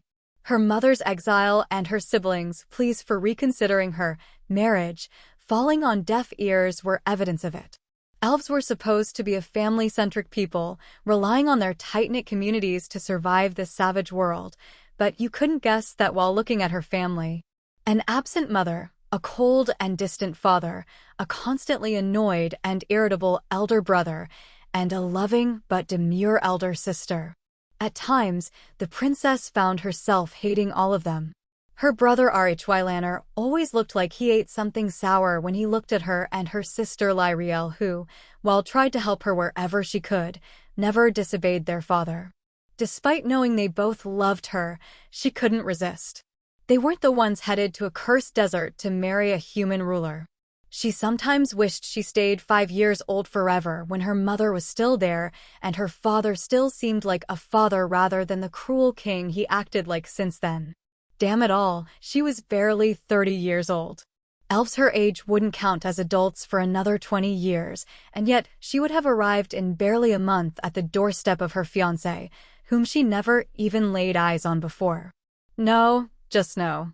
When she got back, she decided to set up the illusion on the small opening after making it larger with her knife. Despite it being small, the thing was so sharp that it cut through the bark like it was butter, so she enlarged it with little trouble. Now she could slip through the illusion quickly while it would still keep out beasts larger than her. She would have to cook the bird outside so the smoke wouldn't gather inside her shelter. She followed the descriptions about how to dress slaughtered birds from the Beginner Adventurer's Guide. First, she plucked out the feathers meticulously. It was gross, but not as much as what came after. Next, she had to remove the internal organs carefully. Hopefully, she wouldn't mess up and give herself some sort of food poisoning. Finally, after that, she thoroughly cleaned it with water collected with a water-gathering rune. It also dried out a bunch of small twigs and branches lying on the ground, so those would make good firewood. After cutting off the unneeded parts like its clawed feet and such, next would be the spicing, but unfortunately, she didn't put those into her ring. It was always just her secret little storage where she hid her personal stuff and snacks. It didn't stop time as some of the better ones, but it was rather large, so she only stored cookies and stuff like that. She sharpened a few sticks and pulled small parts of meat onto them. Next, she would need to light the fire. Oh, wasn't there, like, a specific way to build the fire? Unfortunately, that part was rather foggy in her memory, so she just put the smaller twigs below the larger branches that she snapped so they were the right size. Next, she made a simple sign with her right hand, which caused a candle flame to burst into existence at the tip of her index finger. Somatic gestures were more convenient for small things like this. The runes they made were in her palm, not in her head or throat like mental images or chanting, making them faster to cast. Once the fire got going, she held one spike in each hand over it, turning them around so every piece of meat got nice and crispy. With the small pieces she cut them in two. She thought they were done in a dozen minutes, but when she bit into one, the center was still bloody, so she went back to cooking them. After a few more minutes, she retried them, and even though the outside got too crusty, the rest was fine. She devoured the meat and continued cooking the rest. Other than these 2 spikes, she had another 4 more to cook. She spent the next 2 hours next to the fire and eating every piece of eatable meat the bird had on it. The lack of spices was a bit jarring, but she was ravenous, so she enjoyed it more than some meals she got back in the castle. She doused the fireplace in water after she was done and sent most of the smell far away from her, hopefully with a few gust spells. She also cleaned herself thoroughly with the enchantment in her clothes, so she hoped nothing would be lured here. Now that she thought about it, she should get going from here. The further she got from the place of the fight, the better. The snowstorm and treacherous terrain should throw her pursuers off. That made her effort in shoving the smell away meaningless, but whatever. She still had most of her reserves, so she didn't need to take the time to replenish them. One water blade spell took maybe 6% of her mana, and that was one of the more mana-intensive spells. She didn't use earth spells for that reason too. They were so damn costly and slow. If she wanted heavy impact spells, she also had kinetic spells, so earth spells were useless in her opinion, but any architect or miner would probably strangle her for that opinion. She cancelled the illusion and headed for the stream she noticed yesterday. She would follow that downriver to help her navigate through the forest. If she couldn't have gotten too far away on her mad dash, so she should arrive at the base of the mountain range in a few days, maybe a week of travel if she kept her speed up. She wasn't sure how far they'd gotten with the convoy, so she wasn't sure where she would end up, but away was her goal for now. The stream turned out to be a small creek that traveled through the forest, uncaring about the many roots it had unearthed in its wake, only going around larger rocks or massive roots. Callie opted for climbing a nearby tree and following along the water on the lower branches, keeping her away from the ground and the water source that many animals would visit for a drink. She was keeping track of each small noise around her in a few 100-meter radius, so she wouldn't get jumped on, and kept herself silent as she skulked along, keeping close to the creek. Her clothing's color wasn't ideal for blending in with the dark brown bark and green bushes, but she couldn't do anything about it.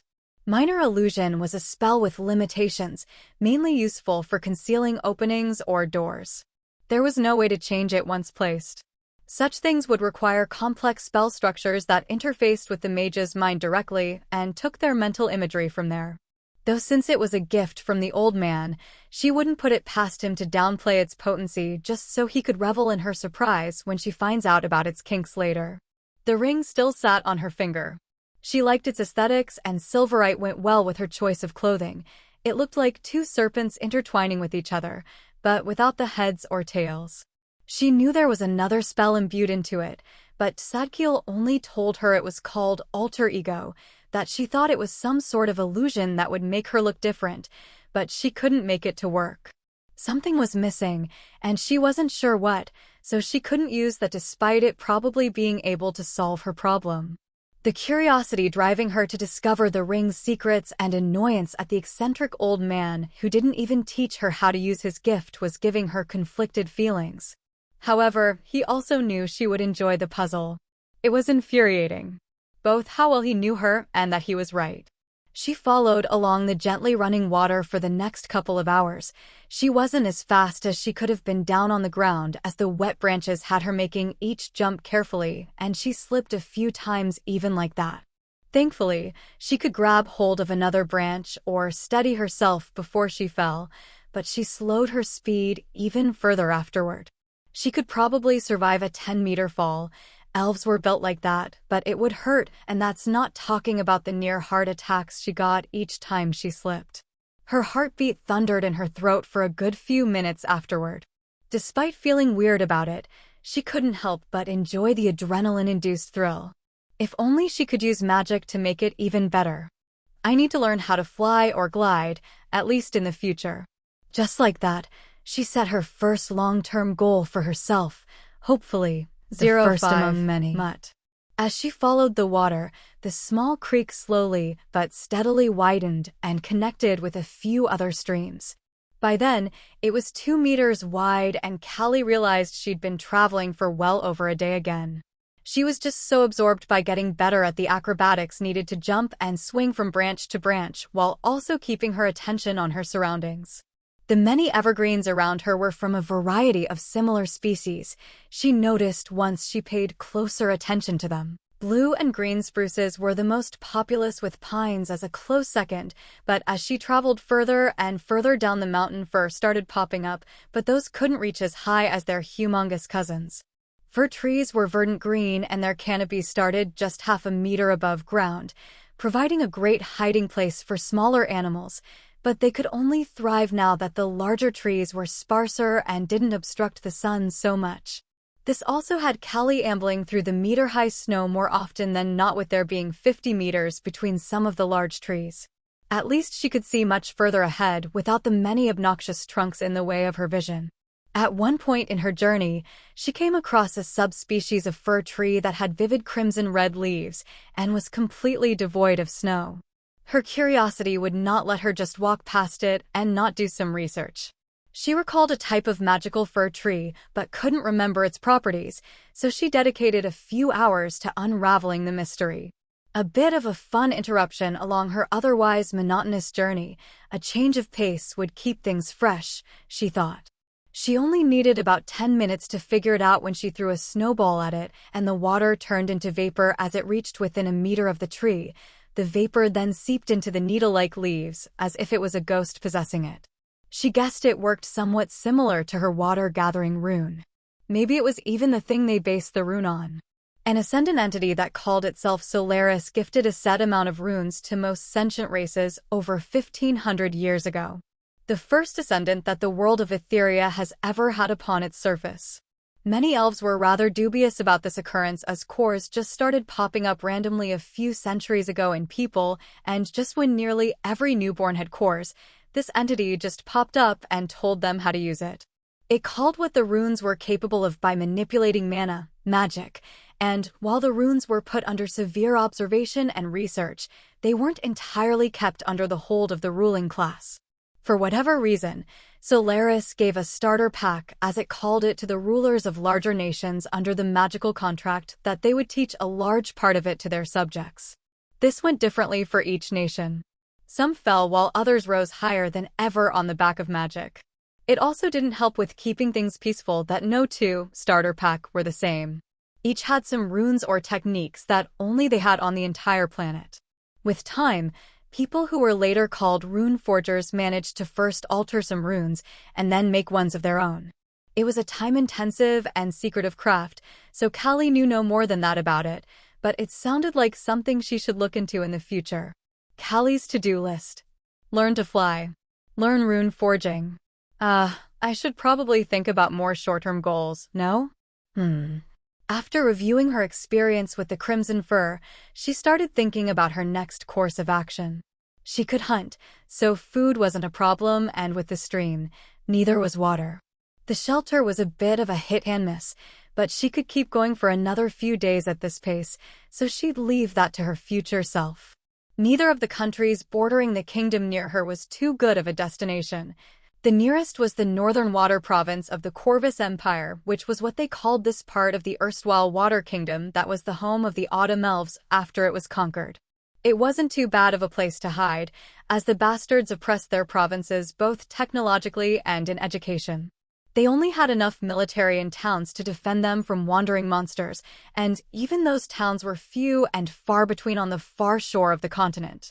The humans found the Karist jungle to be too much of a bother to tame, so they just hid in their towns, so while the jungle would be just as much of a pain as this Arctic forest, she wouldn't have to worry about random humans finding her. Sadkiel was more than thorough in his education in this, so she remembered it clearly. They shouldn't even have mapped more than a fifth of the jungle. The only thing that probably held back the still-hiding elves from retaking their land was the threat of a legion arriving from the Imperial Corps, and those wouldn't have much of a problem with putting down a rebellion. Even her father had trouble when a few legions tried their luck at invading the kingdom a century ago. The other nation would require much more travel to reach, as it was far to the north. When the jungle ended came a wide savanna, and it was split around halfway towards the desert it shifts into, by the largest river on the continent. Active one, they aptly named the river the Blood Raven River because of the large amount of blood shed by the Corvus Empire while trying to push their border further beyond it. Those guys had a weird obsession with ravens. They even called the Emperor the Raven Lord or something stupid like that.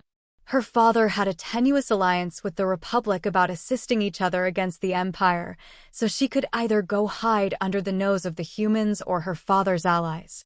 The Empire it is. Okay, it might be a stupid idea, but who in their right mind would even think she'd do it? Wasn't it a genius idea if she thought about it like that? It was.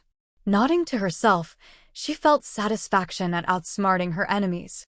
Right, she was thinking about short-term goals. First, she had to reach the jungle, which if she remembered right, was called Karstirian by the elves there, much better than what the humans gave it, Karst Jungle. They called it that because it had large karsts in it. Very creative, though the elves weren't much better, but she felt like no one would fault her for being biased. She opted for walking on the small riverbank instead of making a clear trail through the snow for any would-be pursuers to follow.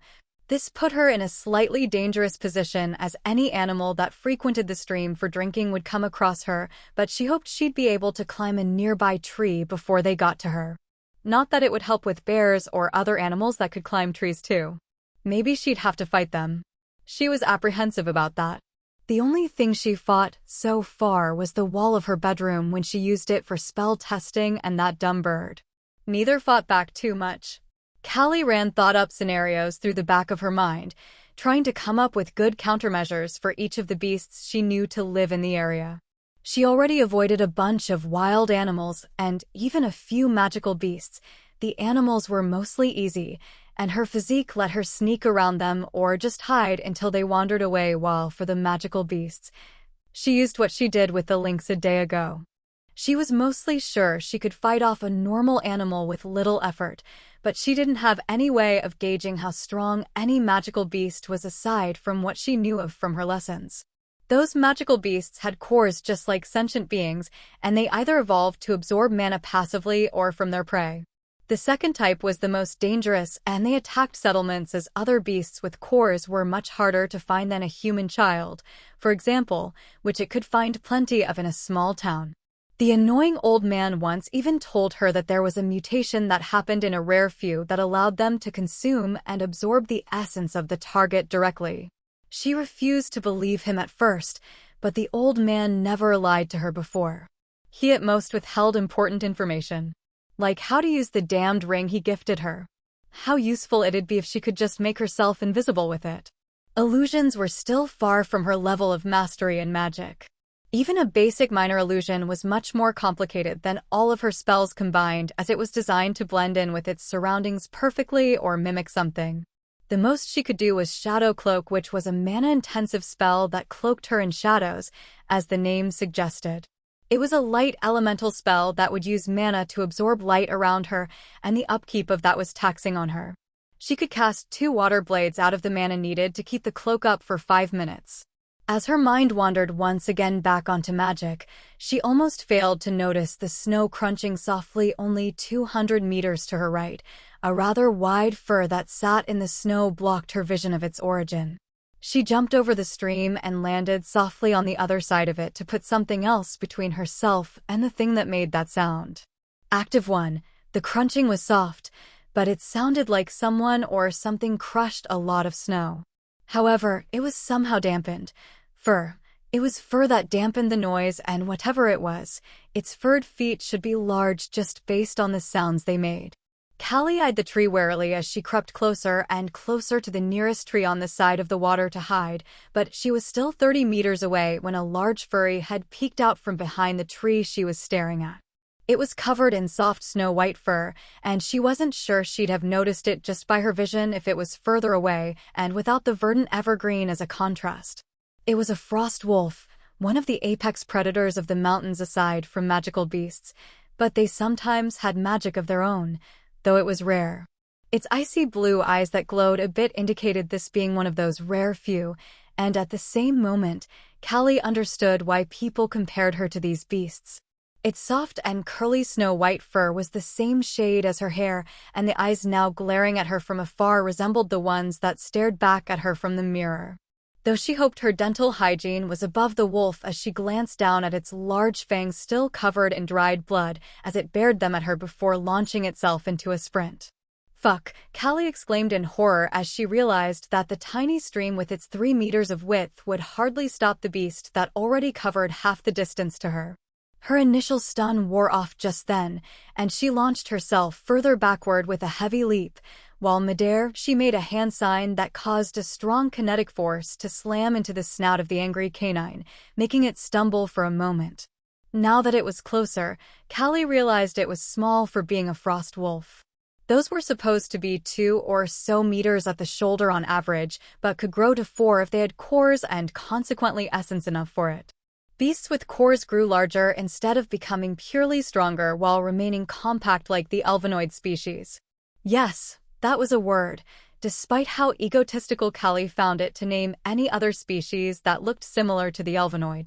Well, back when the thing was first used, elves ruled over both East and West Iasyra, which was the continent she stood on now. How far they'd fallen. She landed on the ground a good 20 meters back, but the wolf was just now leaping over the water. She didn't have time to cast any of her stronger spells. Shit, Fudash, what do I do? Trying to suppress her rising panic, she rained down kinetic attacks on the beasts. They arrived near instantaneously after she activated the spells, so they were mostly the only spells she knew that could reliably hit the thing while they were both moving this fast. She landed 5 kinetic strikes that delivered kinetic energy directly into the flesh of the beast. The force of it could crack the trunk of the thicker trees here and uproot the smaller ones, but the only thing the 5 spells managed was making the mutt whine in pain. 3 assaulted its back, which turned its momentum mid-jump towards the frigid water, and the other 2 struck near its eyes, but she missed both as the thing flailed around from the previous 3. The other spell she cast was Kinetic Hammer, which did fuck all against the wolf. It would have launched her dozens of meters away, but the canine seemed to be much more dense than her. The spell was supposed to keep melee attackers away from mages, but elves designed it against humans at most, she guessed. Taking this as a sign, Callie quickly ran towards the biggest nearby tree, an obnoxiously large red fir with crimson-tinted bark. Although it was much smaller than the towering trees she left behind, the thing still stood over 20 meters tall, which was sufficient. She crouched, coiled like a spring, and released. Barely escaping the jaws of the beast snapping shut behind her ankles, she managed to grab one branch with her left arm, but her left slipped. Barely in time, she wrapped her legs around the trunk of the tree, followed by both of her arms. She hugged the tree like a koala. Just as she was calming her thundering heartbeat, she made the mistake of looking down, the sound of claws digging into the bark catching her attention. The wolf relentlessly scratched at the tree's base, occasionally leaping and tearing chunks from it a mere 3 meters beneath her, approximately 8 meters above the ground. Ugh, persistent mutt. Callie crawled her way up the tree awkwardly until she reached a thicker branch that could support her weight, so she perched on top of it, staring down at the canine trying to make a meal out of her. This was a novel experience for her, and she was happy with how she handled it so far. She was still alive, and despite the dog outclassing her in speed, strength, and mass, she escaped from it momentarily. She even had all of her limbs attached without as much as a scratch on her. Ah fuck, she flattened herself against the trunk as much as she could as a few icicles as thick as her wrist sailed past her, with one ripping the pants open on her left thigh and leaving a long gash. Despite the pain causing her to grind her teeth, she refused to release her grip. This is nothing compared to burning half of my body with a flame spell. She glared down at the hateful mutt and started forming visualizing runes in her mind. The beast probably couldn't shoot those rapidly, as it would have done that before, or it had to conserve mana. She already thought it might be a juvenile male who had just been kicked out of its pack by the alpha wolf. If she pushed it, the wolf would probably retaliate, even if it meant exhausting its reserves. She had to make her next spell count. Rune after rune crystallized in her mind, and she even used a few somatic gestures to make the casting quicker. After 4 long seconds, she let the runes collapse into the spell matrix and felt the scorching heat and devastation the spell promised upon her enemies with a twitch of her ears. She grinned, and the matrix flew into her extended index finger and launched out of it like a bullet. A flaming bullet of fire and death impacted the growling wolf half a second later and exploded in a thunderous boom that made her ears ring.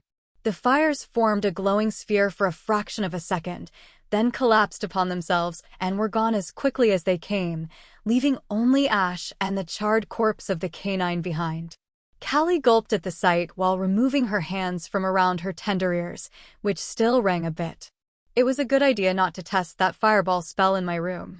Although a bit shaken from the near-death experience, she couldn't help but feel a bubbling giddiness in her stomach. She'd done it. She used magic and killed a magical beast all by herself. Yeah, there were a few close calls and her thigh hurt like a bitch, but she was ecstatic. There was no hiding her greed as she stared down at her defeated foe. She remembered while adventurers were even a thing since cores became a thing, why it was so gratifying to hunt magical beasts even if one didn't get paid. If it could use magic, then it should have a core, and once it dies, it leaves it behind filled with its remaining mana and some essence. 06. The core. The core was an interesting thing. While the person that had it was alive, it was something like a mana construct interwoven with essence, and it was so complex that barely anything was understood about it even to this day. Numerous archmages, or even the elusive magus, have dedicated their lives to finding out its secrets, but with each one that was uncovered, numerous others were found. But to Callie, that didn't matter at the moment. What she cared about was what happened after the person died, or in this case, the magical beast. She channeled a fair bit of mana into her bracelet and hissed in pain as her flesh and skin restitched itself, leaving no sign of her injury aside from the ripped pants.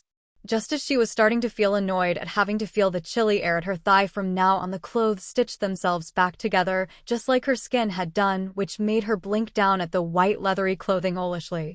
Well, that's neat. But she put that out of her mind as she leapt down from her perch with a deliberately graceful move. She landed on the ground with her knees slightly bent, but straightened elegantly soon after as she strode towards her prize, her loot. She fished out her knife, and after dripping a bit of mana into it, she started to cut the crispy wolf apart. The knife barely had some difficulty with the task, only slowing when she cut through its ribs. She soon found where its heart must have been based on her biology textbooks and stuck her hand inside the grisly hole she'd made. When she pulled it out, she grinned down at the fist-sized, perfectly spherical crystal that glowed in the same icy blue that the beast's eyes had. She frowned at that a bit. Mana shouldn't care about what you use it for. Elements are just applications of the fuel that is mana. It must be some visual effect, like how some spells glowed when they were visible despite no rune being used for that purpose. Her eyes glowed for some god's forsaken reason too, but she didn't know why. All of her family members had glowing eyes aside from her mother, so it must have something to do with her being a royal elf. Whatever, another unanswered question to my ever-expanding list. Sadkiel annoyingly didn't know either, just that the phenomenon was observed among some of the other species too, who had royal clans or families. Her grin dimmed a bit as she realized she didn't know how she was supposed to make use of the crystal orb. In the novels she's read, adventurers just held it and absorbed it. She held the orb in both of her hands like the precious little thing it was, while ignoring the blood still dripping from it and her fingers. She did what she thought was most evident and pushed a bit of her mana into it, as she'd do with one of her magical artifacts. She threw her head back as her whole body shook and shivered in pleasure from the essence rushing into and through her body from the orb. It spread through every part of her body and spirit, and even her core, before it started settling down as it assimilated fully with her being. Callie fell onto her back in the process without realizing it, and was now staring blankly at the fluffy white clouds and the gently blue sky. She raised her hands and they shook, but the orb was nowhere to be seen. Only white ash remained stuck to the blood on her fingers, and even that was rapidly dissolving into nothing. A shiver ran through her spine as the afterglow of the addictive pleasure finally left her some room to breathe. She gasped, drawing in as much air as she could, once realizing she's forgotten to breathe throughout the process. She took a few trembling breaths to calm herself. That was fucking wild. What the hell? She didn't trust her voice not to crack just yet, so she could only resort to cursing in her mind. She knew absorbing essence was a pleasurable thing, but it should not have been anything close to that. It was well known that getting essence was addictive, but it should be like getting high on some mushrooms or something, not getting overwhelmed by pleasure like she had.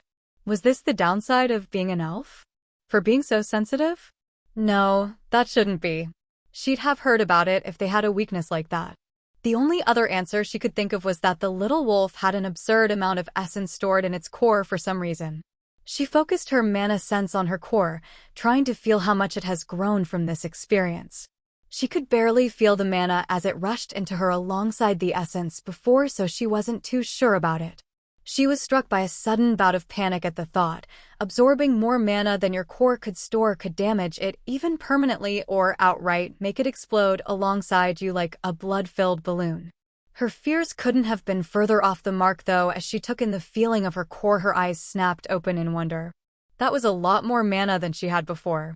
That was insane. The essence must have strengthened the core just as the mana was flooding into it, and even now it was close to full.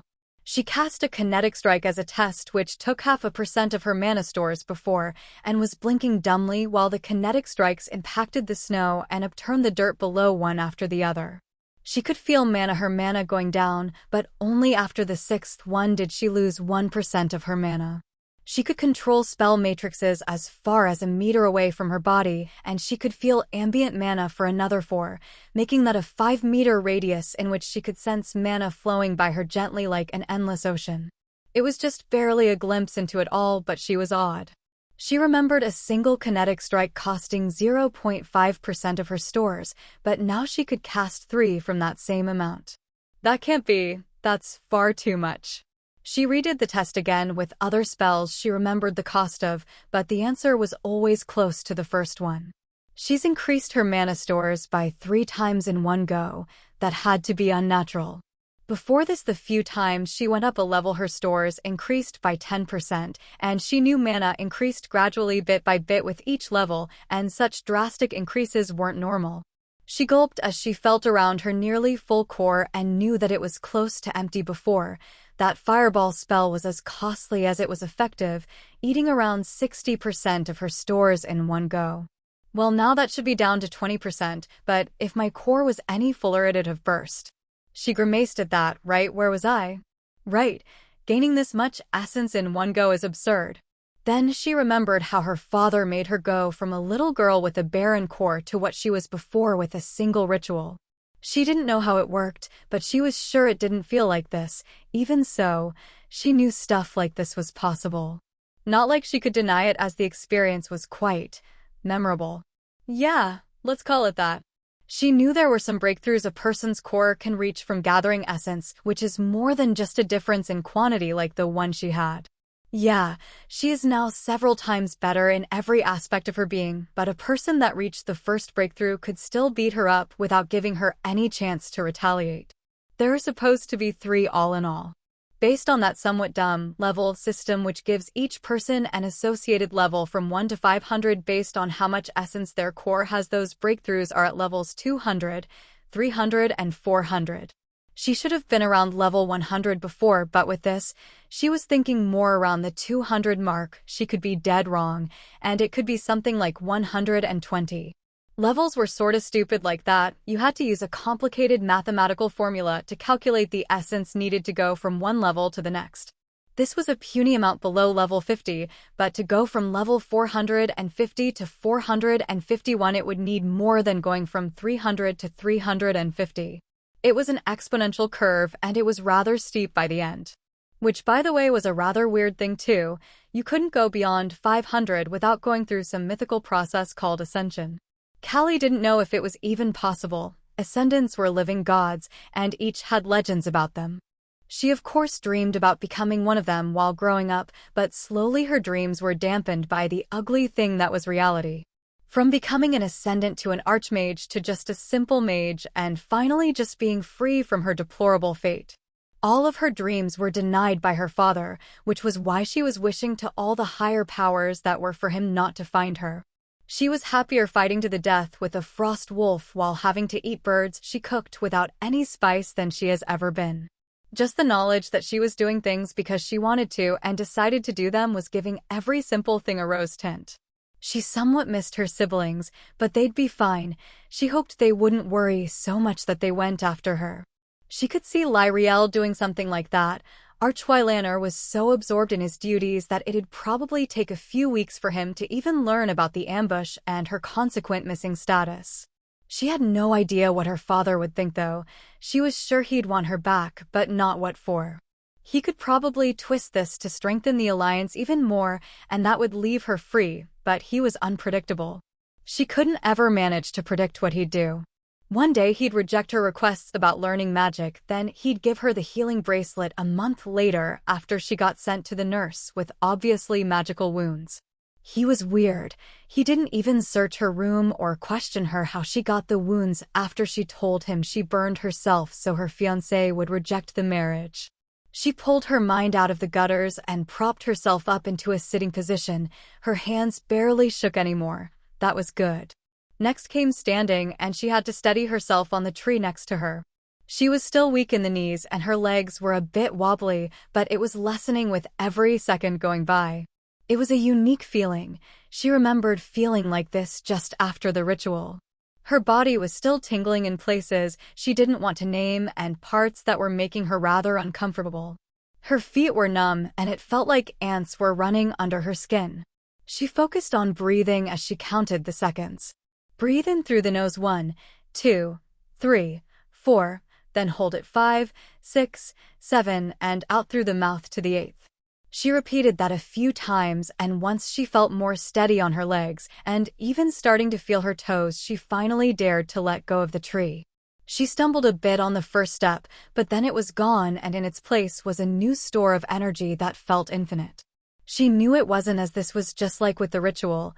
She was just a weak little girl before that, slept through half of the day, and after it, she could run circles around the castle for half a day, but she did pass out once her energy was spent. It was a deceptive illusion that she wouldn't fall for a second time. She walked with a spring in her steps, feeling like if she wanted she could jump now 10 meters into the air from a casual stride. She did just that, reaching 12 meters at the apex of her jump. She kicked up a bit of snow as she landed with a thump, too excited to care about moving silently or gracefully. She had a wide grin on her lips and started to jog, slipping in leaps every few steps. She could do it with only one leg, just by putting more force into her ankle as she launched herself. It was so fun she almost missed a large herd of moose ambling towards her in the distance. They didn't look too dangerous, but they were large, like large. The one leading the herd was 4 meters at least to the shoulders, with the tip of its large crown of antlers reaching maybe 6.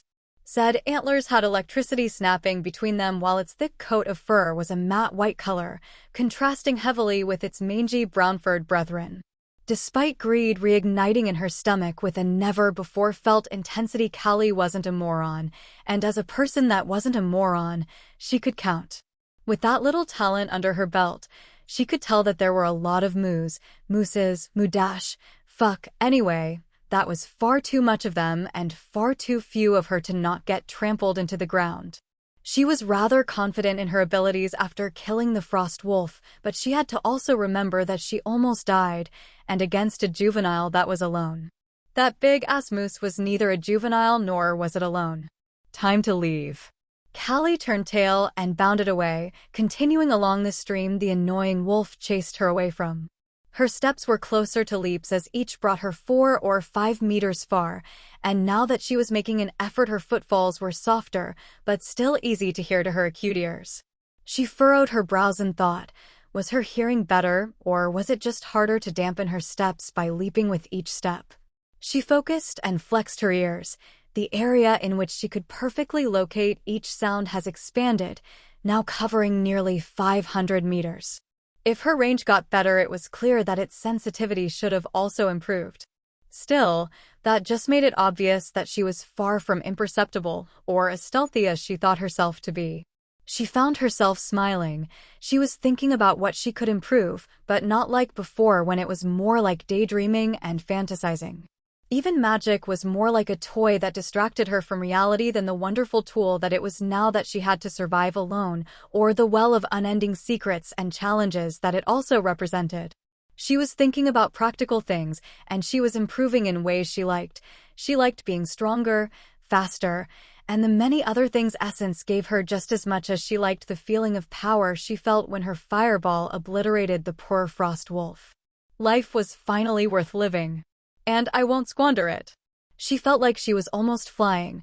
She spent more time in the air than on the ground, which was a rather poor tactical choice as it was hard to change her direction in the air, but she was trusting her perception to alert her well before anything could attack her. Instead, she was relishing in the feeling of her shoulder-length hair being whipped about by the frigid wind. She even removed her makeshift hair tie to let it billow in the wind. It was so freeing to be like that, to just run and exist. Enjoying the beautiful landscape around her and the gentle rays of the sun on her pale skin. Life was good. Mithril straightened and observed the small opening in the side of the large trunk in front of him. It opened up and shoved a small place inside, which would be enough to hide 2 adult elves if they huddled together, or a single one comfortably. The opening had carving marks on its side, and he found ash next to the opening. Less than 2 days old, he whispered as his fingers brushed against the wet ash hidden under a thin layer of snow. She won't be far. He let out a low whistle, low enough to go unheard by any humans or most animals that might hear it, but his newly assigned squad of royal guards appeared from the dense forest one after the other, saluting to him with their palms above their hearts. "Report," he demanded gruffly, and his men replied professionally. "I've found the cut-off head of a barclaw bird on a nearby tree," the first said. The cut was far too precise to be from another animal. "I have found some footsteps hidden somewhat while leading towards a small creek," another reported, but the rest stayed silent. "They didn't find anything else worthwhile then," Mithril nodded. He was surprised the king would not only let him live after failing so spectacularly, but he also gave him a new squad and the mission to track down the princess. Mithril was confused, but apparently, no divination spell managed to get a hold of the princess. Archmage Sadkiel would probably know how to find her, but he's left just after he's reached the castle. He was quite sure that he wouldn't wake up again after he passed out soon after he finished his report. That damned human has done a number on him, and that feathered serpent managed to take a bite out of his side. He prayed to the ancestors to make sure the human got eaten by the serpent. He had to escape after his injury, so he couldn't know the final outcome of the battle, but he could hope. Thankfully, his lost arm and flesh could still be regrown by the royal healer. A few more hours, and he'd have been stuck as a cripple if he didn't find some mythical healer that could heal his spiritual self. According to the healer, the spiritual self took about a day after the person got an injury to take on the injury itself. Most healing spells use the spiritual self as the foundation of the spell.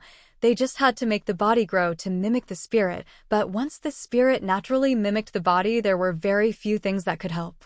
Mithril didn't show it in his stoic demeanor, but he was worried sick. The princess was out all by herself in the wilds with monsters, animals, and the humans that got away all about. He was constantly annoyed with her the first time he was assigned to her, but then he tried to put himself in her shoes, and it changed everything. He was loyal to the king and the people, but he was sure he'd have thrown a fit when he was as young as she was if his future was decided for him. Especially if it was as deplorable as hers. Marrying a human for convenience. Just the thought made him sick. He'd do it if he was commanded, of course, but not with a smile like the princess had done. He wasn't sure how she was able to smile. Did they not tell her how humans treated their elven wives? He didn't know if that was for the better, but he pitied the girl. Still, it was not worse than dying in his opinion. He couldn't save her from her fate, but he could save her from death at least. "Please be alive, princess, I'm coming." 07. Resolve. After leaving the herd of moose behind her, Callie continued her dash along the rocky riverbank. This helped in keeping her trail as hard to follow as possible, though she guessed following along a river was such a basic way of doing it that it'd be predictable. She'd need to reach the end of the snow-covered landscape, unfortunately, to have any better options. While she was light on her feet, walking over the soft snow without leaving footprints wasn't something she could imagine how to do. The spotty forest was still all around her, an evergreen popping out from under the white blanket of snow every 50 or so meters. By now she stopped inspecting every second tree in her way. She was familiar with all of the species of trees popping up around here, so she only gave her time for interesting subspecies like the crimson-leaved one a day prior. She had a harder time figuring out the properties of these plants, and with each hour she spent without moving she felt herself grow increasingly twitchy.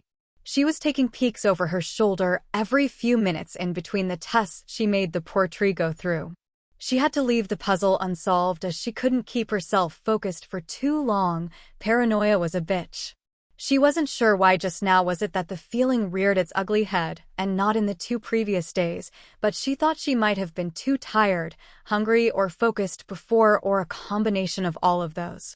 She noticed a small black bear drinking from the now 5 meters wide river on the same side she was running on. She was only a few hundred meters from it, but it hasn't noticed her. It had no visual sign of being magical in any way, so she didn't bother to sneak around it.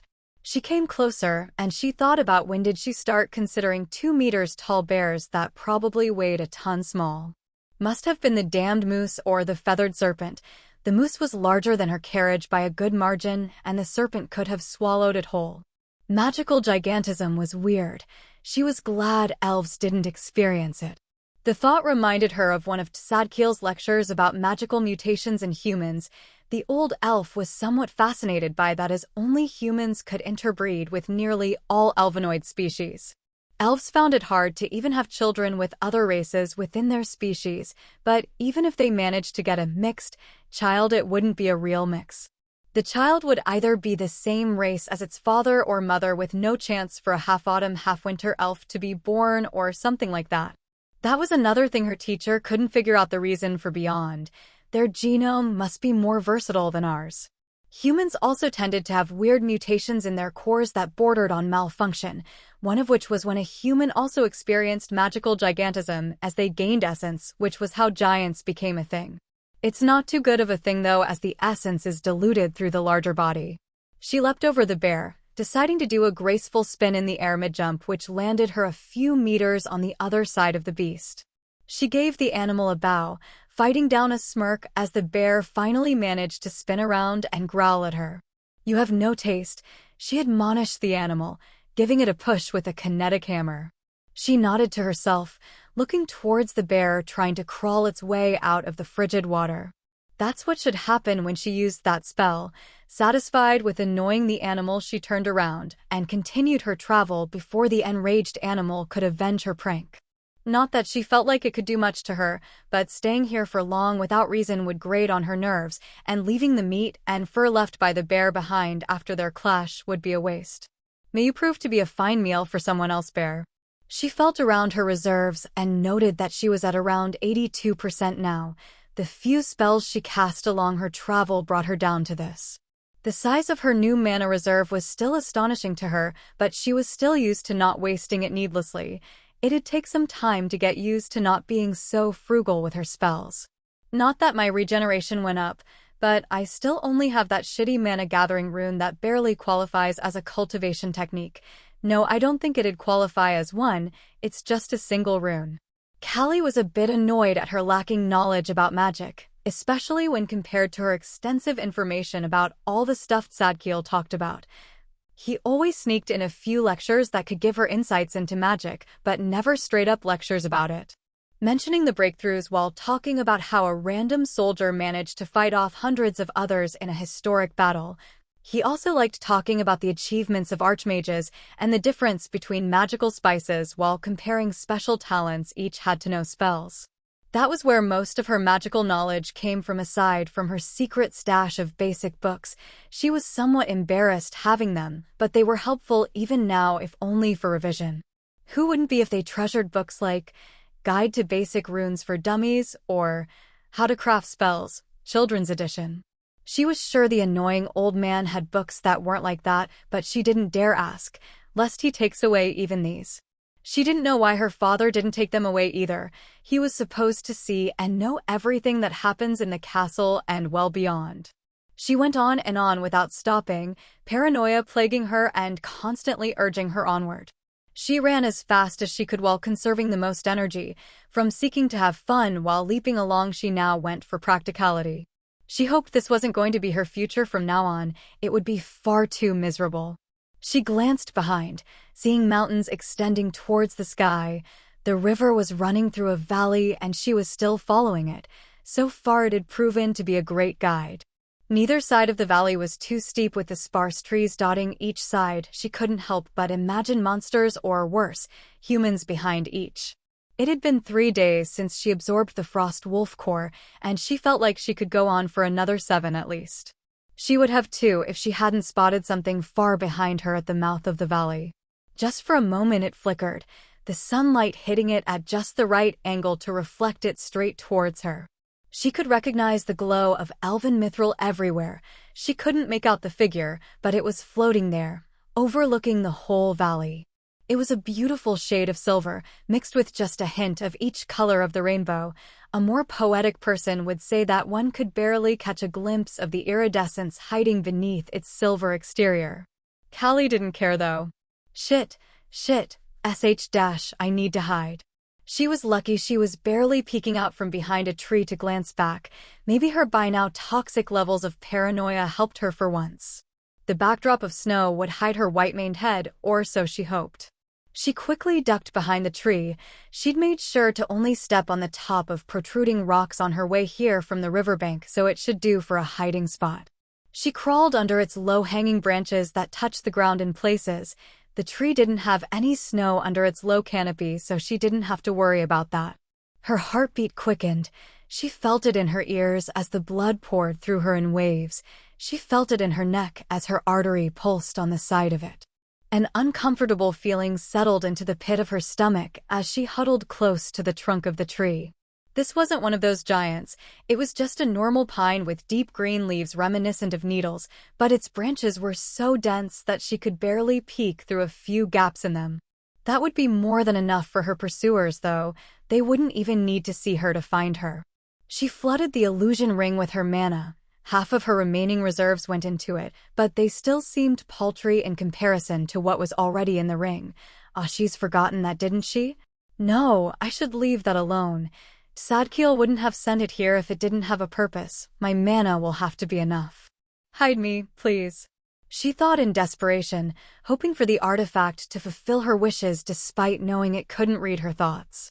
Her ears were so focused that she just now realized that she couldn't feel the illusion snap into place. It was seamless, and while she could see herself, she could also tell that the thing has perfectly concealed her inside a cocoon of illusion. That can wait. She took a deep breath, let it out, and focused on her body. Her body was already cold, but it went frigid. Just like the temperature around her, her heartbeat slowed to a crawl along with it. Her muscles were flexed and coiled, carefully kept motionless to not make even a single sound. Just before she was ready to sink into semi-hibernation, she heard a voice speak. It was still hundreds of meters away. Search around here. She recognized Mithril's voice without effort and barely caught herself from relaxing. The voice sounded far, and she couldn't tell its exact location and distance aside from the direction. He was still more than half a kilometer away then, and with his voice echoing through the valley, he could be much further too. Callie was racked with indecision and felt her stomach churn in nervousness. She bit her lips and began to think about it, holding the mental switch to sink into hibernation between her fingers. She could reveal herself and let Mithril take her back into the winter castle, the place she grew up in, her home if you could call it that. It would be safe. She could see her siblings again. Hylanner's sour face was hard to miss, but he was good to her nonetheless, and she knew Lyriel would be racked with worry. A single decision right now and she could leave eating spiceless meat, sleeping in the wilds, running through freezing temperatures and fighting for her life behind. All she had to do was not activate her hibernation, let them find her magical signature that her still roiling core was probably radiating. She could be safe, she could be fed, and have her needs cared for by an army of maids. Callie had a wistful look on her face, giving a hug to her sobbing sister in her mind and trying to make her Tsundra older brother show a facial expression different than the one right after biting into a lemon. She closed her eyes and heard a few forms cutting through the air just at the edge of her 500-meter hearing range. She should give that a better name. It was confusing as hell. Sorry, you too. I can't give this up. After setting the parameters for her hibernation with a mental command, complex thoughts fled her mind and her core calmed into a stasis. She didn't want safety, she only wanted freedom and a fate forged with her own two hands and not by her father. She knew she was being selfish in the back of her mind. She realized this might not have been the optimal decision, or even the right one, but it was right for her. It felt right. As Kha'Ly's core stabilized and the ambient mana calmed into a serene like a subfunction hidden inside her core activated, it took a bit of the stable mana from the core and forged itself an energy body. The newborn arcane construct took in all the instructions left to it. Hide until they leave, and stay hidden for a day afterward. It calculated, and possible scenarios flashed through its logical mana circuits. It spread a thin film of mana all over the body it was tasked with hiding. It'd prevent even a single particle of mana from leaving the body to disturb the ambient mana, alerting nearby mages to its charge's presence. That task done, it next calmed each slight disturbance in the mana inside the body of its charge.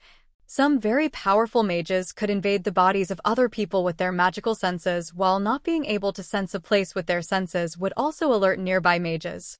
It held mana under its grasp and made it mimic ambient mana. The mana held in stasis inside the slumbering core would be imperceptible even to the most proficient mages. The ability known as mana sense was far from omniscience. The construct marked its first instruction, hide, as completed. For the other, it tapped into the hearing of its charge while feeding most of its mana to the ambient manosphere. It noted noises that its database associated with sentient being communicating. It waited. It didn't sense nor count the time until the moment it couldn't hear anything signifying the presence of other sentients that its charge referred to as they in her commands. Then its countdown started with 23 hours, 59 minutes, and 59.9 seconds remaining, or a day based on the database housed in the core. It was still tapped into the hearing of its charge, ready to reset the timer should any being its charge categorize as they in this circumstance reappear. The seconds ticked by slowly, but the construct cared not, thought not, and bothered not with anything outside of its tasks. Wait. That was its current task, so that's what it did. The arcane clock ticked and the construct launched its final function. It sent back a brief information package to the core, and at exactly 0 seconds it terminated itself, its purpose fulfilled. Kha'Ly felt her core rearing back to life inside her as her heartbeat quickened. At first it sent jolts of pain through her, but that subsided. Having her heart suddenly go from a handful of beats a day to the normal rate was an uncomfortable experience, but one she'd have to get used to. Blurry memories swam around in her mind as she made an effort to reorient herself. Right, the illusion? Is it still holding? She found out that it was. The 41% of her mana proved to be enough for holding it in place for another day. Compared to her Shadow Cloak spell, which acted similarly, this spell was oddly efficient while also being much more complicated. This made her frown in thought, but she attributed that to her master being an archmage. Did he make this ring for her especially? Mages of his caliber wouldn't care about the efficiency of all things with the monstrous amounts of mana she assumed they had. She withdrew her mana from it and let the illusion dissolve. She crawled out from under the tree on her hands and knees with the branches scraping against her back. When she got out, she couldn't help but look around warily despite not hearing anything suspicious for miles. Once she made sure her hearing wasn't playing a trick on her, she sighed in relief. For all she knew, Mithril was just flying right above her position, but her hibernation-addled mind couldn't notice him.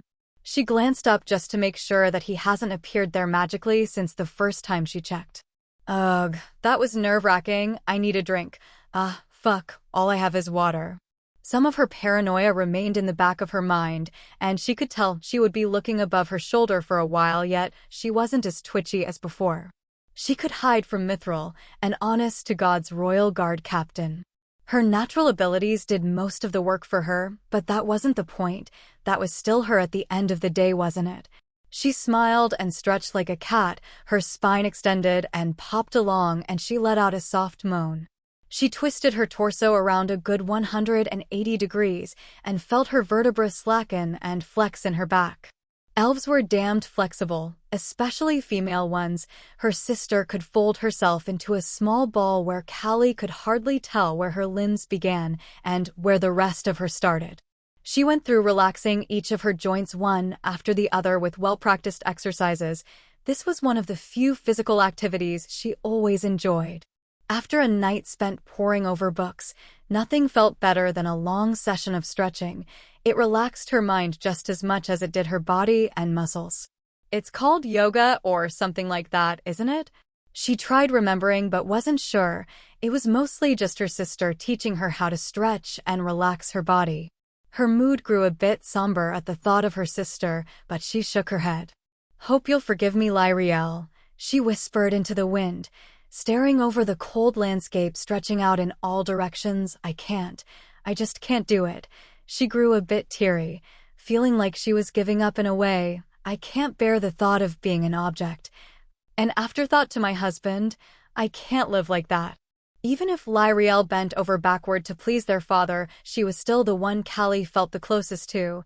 The woman was a bundle of energy and wore her feelings on her sleeves, which was a breath of fresh air among the stoic elves.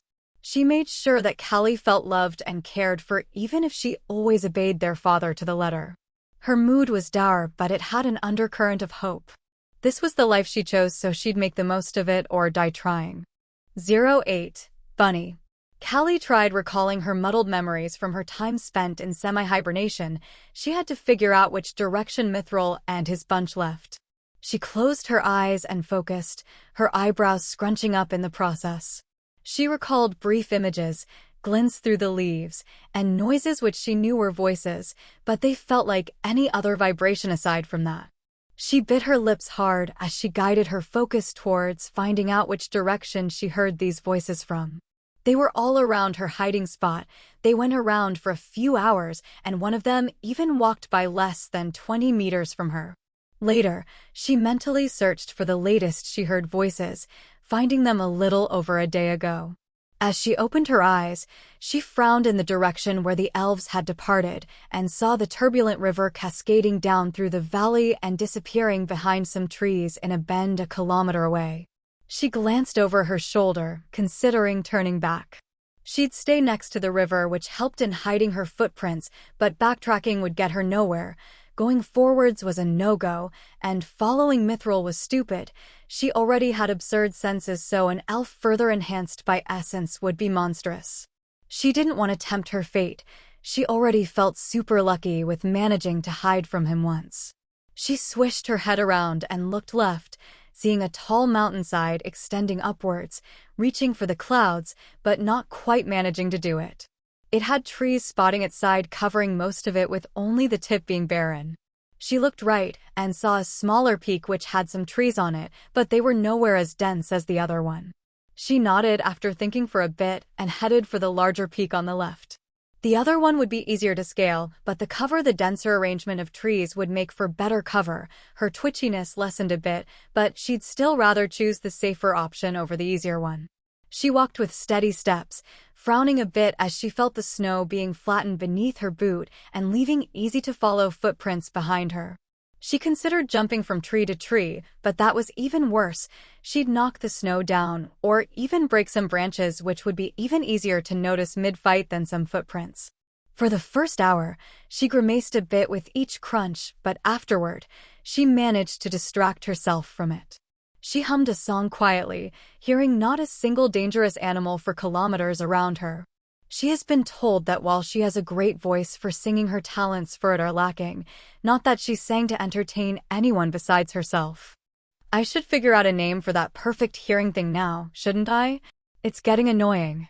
She decided on spatial hearing for the 500-meter range, in which she can hear every sound and tell their exact location in correlation to herself while deciding on calling the rest her normal hearing.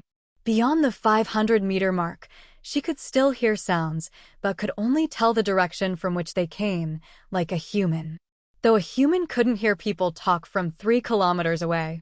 She heard smaller animals scuttle inside their burrows, hiding as she passed nearby. She could spot a few ravens on trees, and even a snow-white owl that was enjoying its sleep. She didn't go out of her way to find animals, but she heard a smaller herd of reindeer change their course to avoid crossing paths with her. Very few animals wanted to find themselves face-to-face with elves or any sentient species, according to Tsadkiel. Callie remembered feeling dubious about that, but it was proving to be right. Well, mostly. Callie was curious about what the furry little thing she heard heading her way for a while now wanted, so she didn't run or avoid it. It ambled out from behind a tree, kicking up snow as it rushed at her, which looked hilarious to Callie. The animal had small legs that barely held its body above the snow and a furry little head with beady black eyes, its fur vast brownish red. It would undoubtedly be cute were it not for the fact that its jaws were opened far too wide, baring its fangs at Callie as it stumbled through the snow. It let out growling sounds through it all, and once it was within a few meters of her it jumped, flying straight for her midsection. Callie sidestepped the murderous furball that was barely over a meter tall if it stood upright. The animal didn't let landing face first on the ground, or getting a mouthful of mud and snow bother it as it quickly reoriented itself and charged at Callie again, growling throughout it all. This time it decided that since jumping didn't work, it'd run up to her, and biting at her ankle surely would. Unfortunately, Callie stepped back each time just as its jaws were about to close around her leg, leaving the little beast barking and hissing in annoyance before continuing its assault.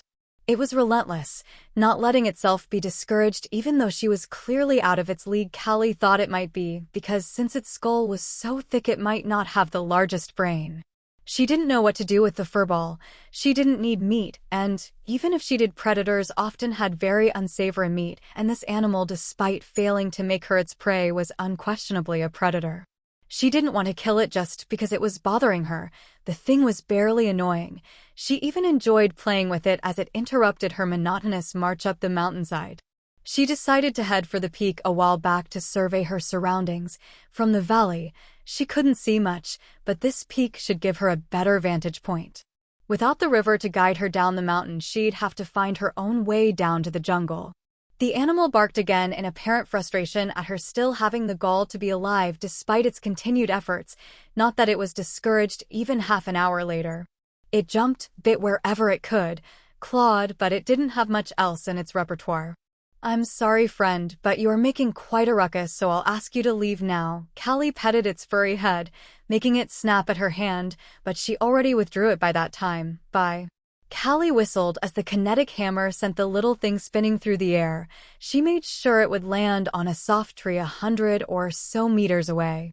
She enjoyed the interruption, but all the other animals fled from the growling beastie, so she decided to politely ask it to leave. She barely walked for another 10 minutes before she had to send the growling furball on another voyage through the air. Her next hour was spent repeating that same cycle until she started to grow annoyed rather than amused at the animal, which resulted in her adding the overcharge rune at the end of the kinetic hammer spell she cast that time. The animal went flying through the air for hundreds of meters, landing barely within the range of her spatial hearing. She initially felt a bit guilty, thinking that she killed it, but then she heard it crawl its way out of the snow with a growl. She assumed the only reason it didn't head straight back towards her was the sound of a normal lynx stalking through the snow near it. The murderous ball of fur seemingly took the feline as just as much of an eyesore as she was and rushed at it without further ado. She left the bickering animals behind, but still heard their fight from this distance, and it seemed like the lynx was losing. "Good on you, furball." Callie hiked through the snowy landscape for another few hours before a small hare caught her attention. At first she only wanted to take a look at it because she heard it make sounds like glass touching glass, but once she got closer she realized that the hare was much more interesting. It was large for a hare, its head reaching up to her knees while its crystalline horn could poke at her stomach without it needing to jump. Yeah, it had a half-a-meter-long crystalline horn on the top of its head, which it carried around like it weighed nothing. Since she didn't remember there being animals like this, and she did read about magical beasts called horned hares existing, she was suspecting this hare to be one of those. Her magical sense could feel the core inside it, but it only reached a meter from her body for now, and it was still rather foggy to her. It was much harder to sense things outside of her body for whatever reason. So, since she was not a reckless person, she'd have to find a way to test if it was magical or not without walking up to it and ending up impaled on its horn. She couldn't know how strong it was, which was rather annoying, so she had to be careful. So, as a not reckless person who is also being exceptionally careful, she quickly procured a pebble from the ground, aimed, and threw it at the overgrown hare. It impacted the side of its body, its soft fur absorbing most of the force carried with her lackluster throw. The animal didn't as much as jump, only turning its head towards the pebbly in the snow, its little nose moving constantly, which made Callie almost let out an audible coo. Why are you so cute? Not that it would stop her from getting her hands on its core if she could. Cute or not, essence was essence. Seeing that it didn't have any reaction to the pebble, she didn't know what to think.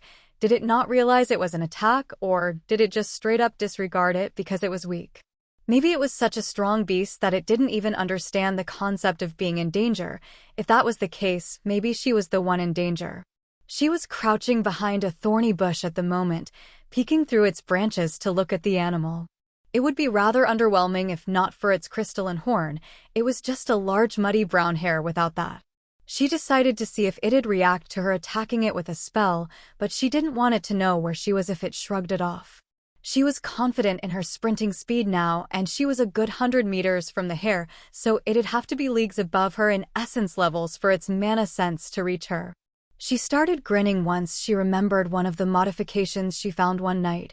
She was playing with the light rune, which let out a soft light, and was trying to make it move by itself. The problem was that she only knew the launch and rapid launch runes for moving spell matrices, so she could at most make the light fly on a linear path in a preset direction. Now, the thing she found was that the launch rune had a range, and after reaching it it'd stop, and so she decided to chain a few launch runes together to see what would happen. It took a few nights of experimenting, but she managed to make the floating light zigzag through the air before dissipating. She started forming the runes for the water blade spell, but added 4 launch runes at the end of it plus a delay rune. She calibrated the latter to only release the spell matrix once only the final launch rune remained. Her grin was stretching from ear to ear as she expectantly let go of her hold on the runes, and soon enough the slightly glowing bundle of mana, which was the spell matrix, sped through the air. The first 3 launches got it to around 100 meters from the hare, but on the side opposite to Callie, there the delay rune released, and the familiar crescent blade of water formed quickly from the snow. Callie stared expectantly at the spell, eager to see its effect. Once the blade was formed, it quickly shot off straight at the animal, cutting a few thin branches on its way, which alerted the hare. Callie saw it turn away from her, showing its back to her as it looked towards the approaching blade, which was only 40 or so meters away from it. Damn, that's too slow. Should have overcharged it. Still, it was a good distraction even if the hare could dodge it. She quickly started casting again, this time a twin kinetic strike since it was nearly imperceptible without mana sense. Calculations flashed through her mind as she calculated the angles needed so the 2 parts of the spell would strike at the beast from left and right. Her speed was noticeably faster than before, her mana flowed faster, runes were easier to form, and the equations were just a bit quicker to solve. She activated the spell just as she saw the animal twitch, with the blade of water being only a few meters away from bisecting it. The kinetic spell struck it right after the matrix left her hold. The animal stumbled from the bone-crushing force that slammed into its sides, and just as Callie was about to celebrate her victory, its horn shone, and an iridescent beam of light leapt off of it. The water blade collided with the radiant beam and got swallowed by the radiant light. Callie narrowed her eyes at the brightness and saw a bucket full of water reach the hare, but it was more of a shower than a deadly attack by then, leaving the animal drenched but very much alive. The animal stumbled around a bit, shivering as the water in its fur started freezing. As Callie observed the animal as it stumbled around frantically, seemingly the kinetic strikes hurt it enough to make it limp. As her confidence started to mount, the hare did something unexpected. Well, she could have expected it, but she didn't think of it. The crystalline horn started shining and dozens of beams shot out of it. They were only as thick as her fingers, but with how many of them there were, she would be in danger. She crouched low, crawled over to a thicker tree, and hid behind its trunk. The continuous beams of light incinerated leaves, branches, and anything that had the misfortune of being in their way. They flailed around randomly, striking in every which direction while the hare stood still. Callie watched a branch as thick as her wrist fall after it has been cut off. Her eyes widened as she saw the beam that did that head straight towards the tree she was behind. Everything happened so fast she didn't have much time to evaluate the strength of the beams, so all she could do was hope for the best. She crouched low behind the trunk and conjured the costly shadow cloak spell to coat her body.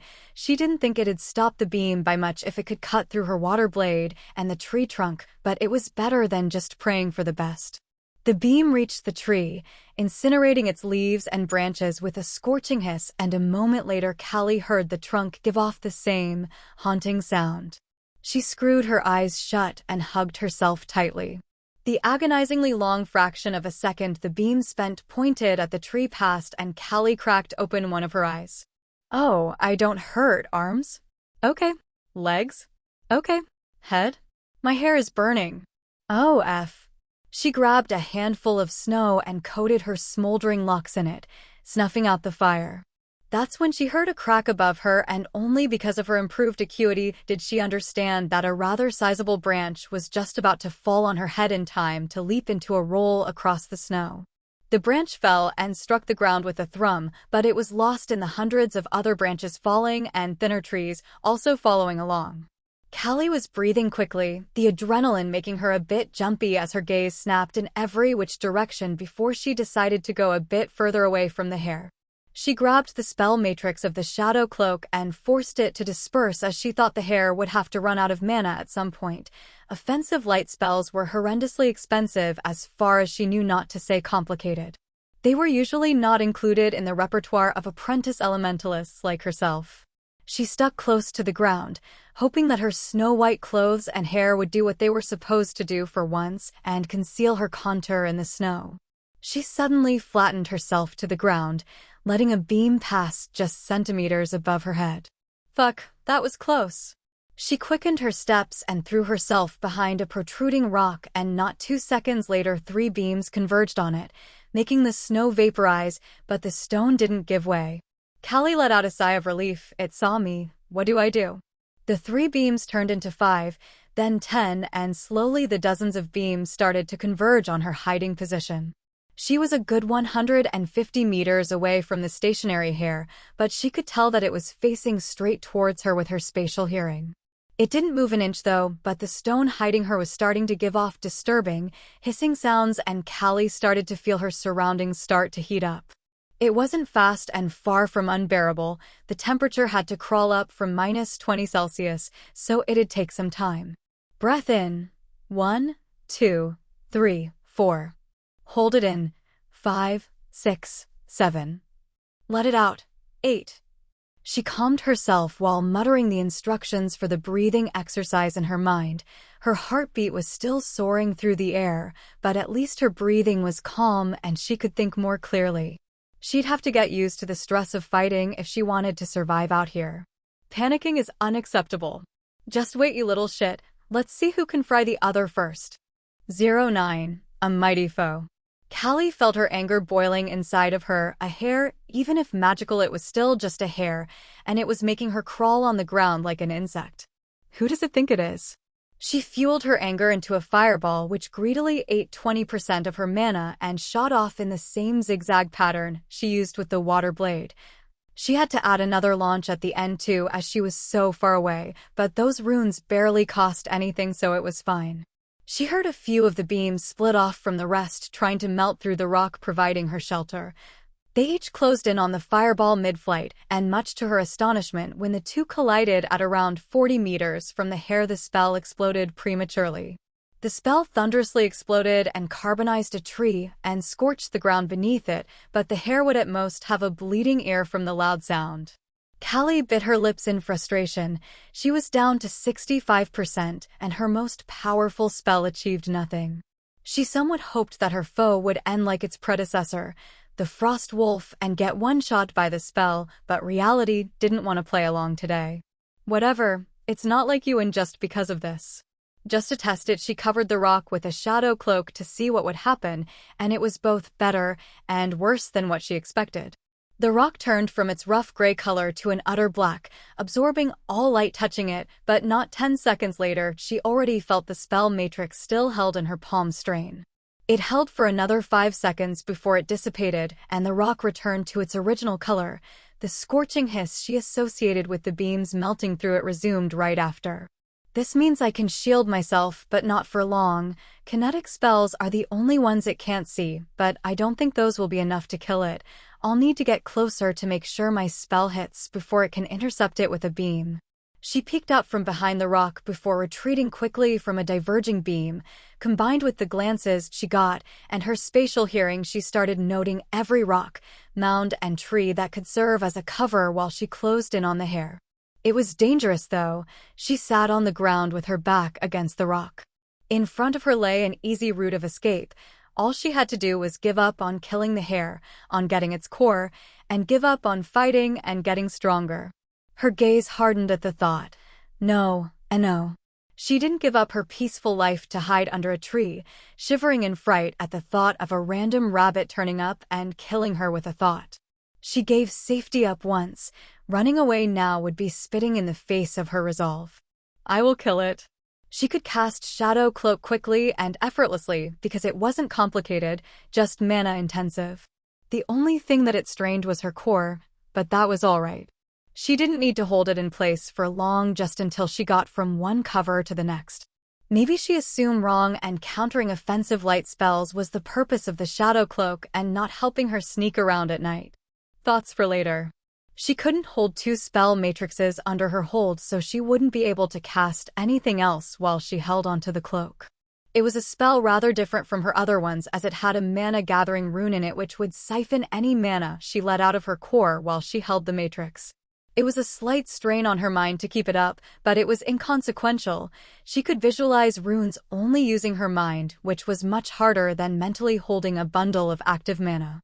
She breathed in deeply, let it out, and covered herself in shadows.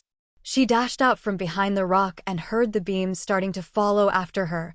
Light should be precise and fast, but while it reached its destination in no time, moving it seemed to tax the animal. She reached the first of her planned covers, but she continued onwards.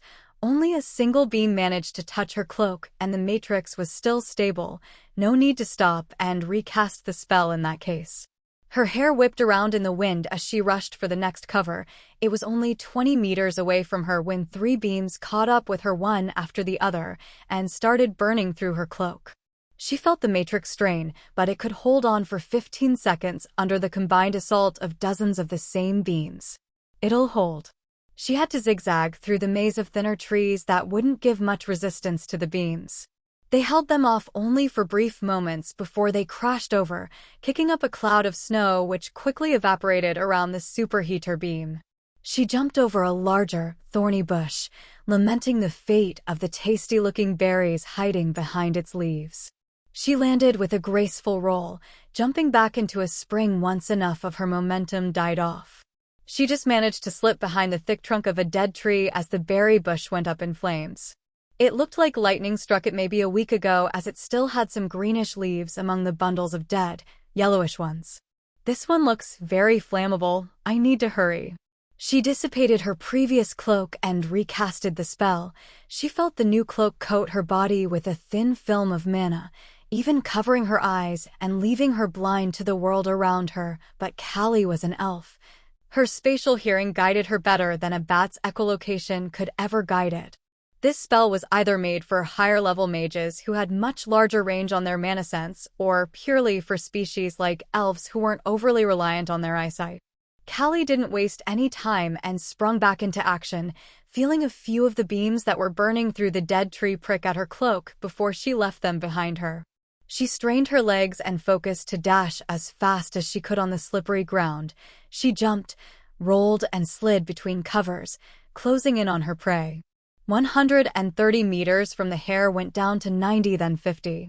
She didn't immediately spring back into action once she reached her latest cover, which was another protruding rock. She could get close to the rabbit, but what use would that be if she couldn't cast spells? She could stab it with her knife, but that was too risky. She'd rather stay with shooting it with spells.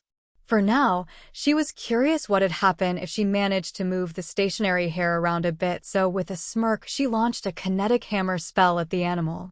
She aimed it so it'd hit it from behind so it didn't collide with any of the beams it now concentrated on the rock. She didn't know what to expect, but the pain-filled animalistic shriek that she heard stunned her a bit. She'd just given the animal some upward momentum, so it shouldn't be feeling any pain. She peeked out from behind her cover and saw the hare reach the apex of its flight around 100 meters above ground, and it started to descend, but it was twitching and shrieking like it had just been struck by lightning. She noted that it wasn't shooting beams anymore.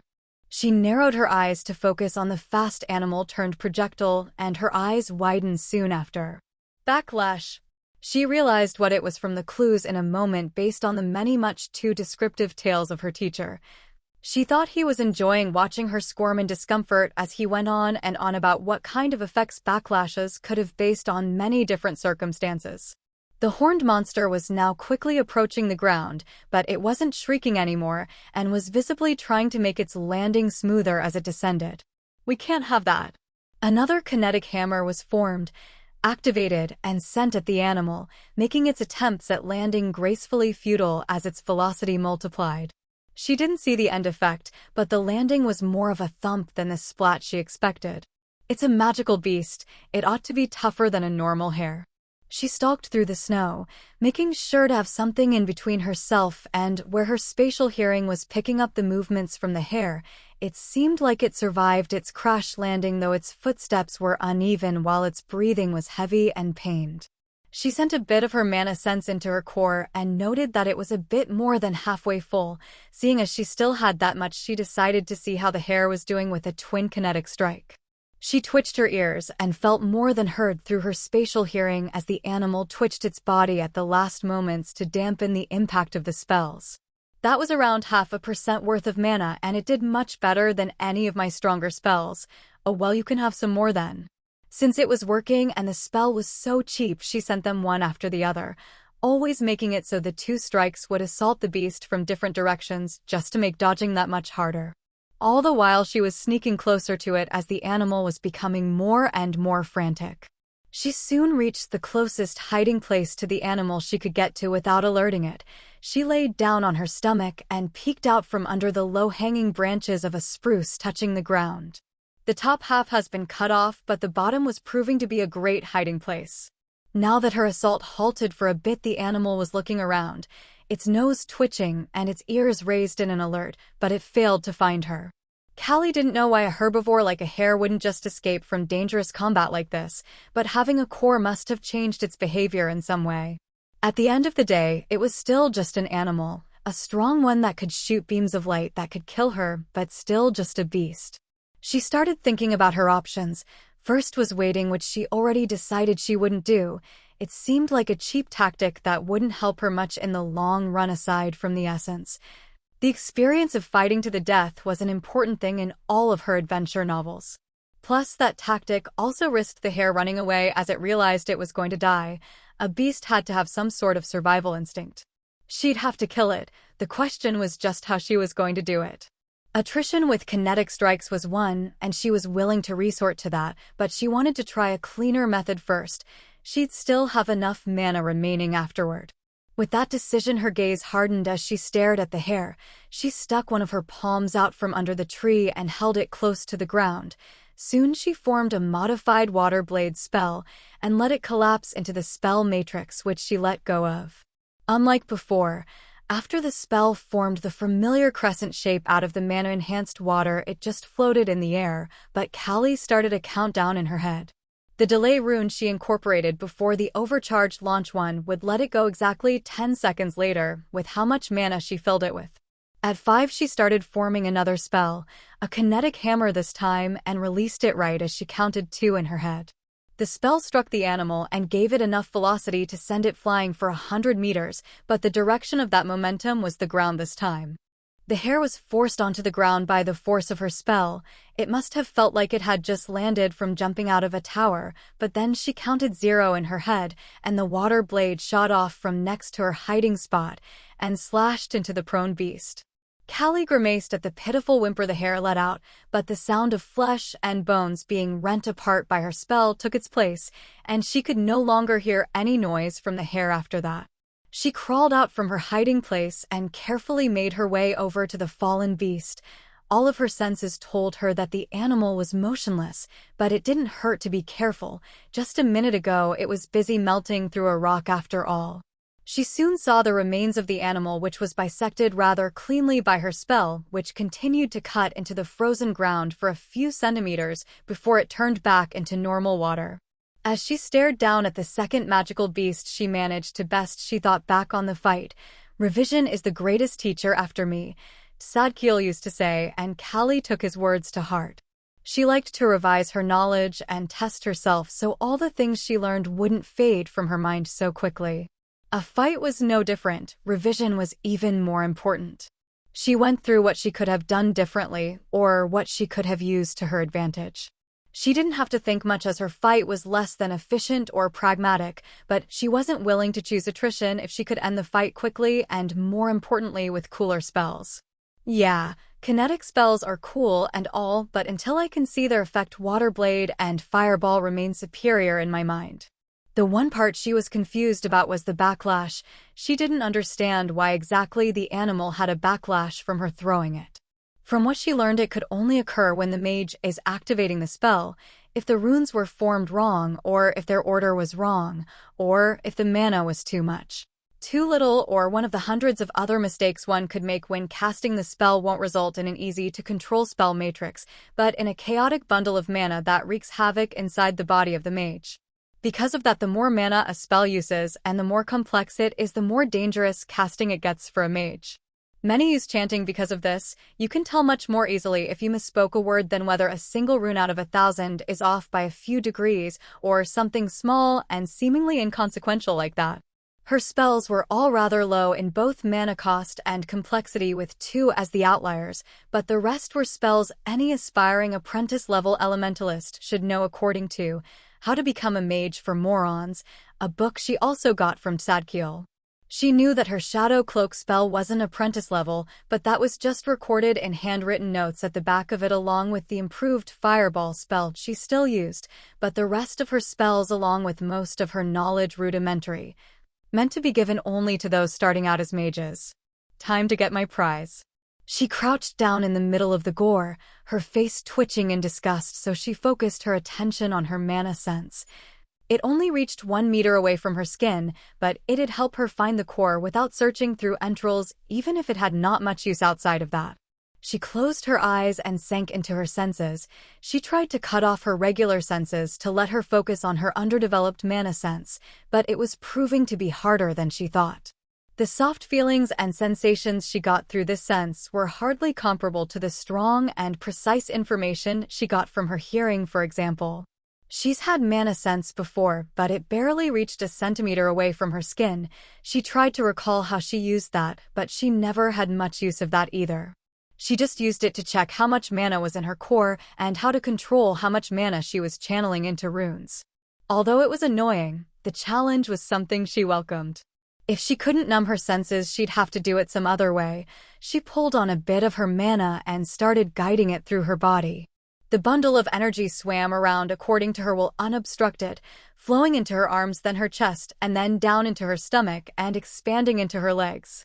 She pulled it back into her stomach and formed it into a ball of energy. She started spinning the energy around itself, and she focused on it.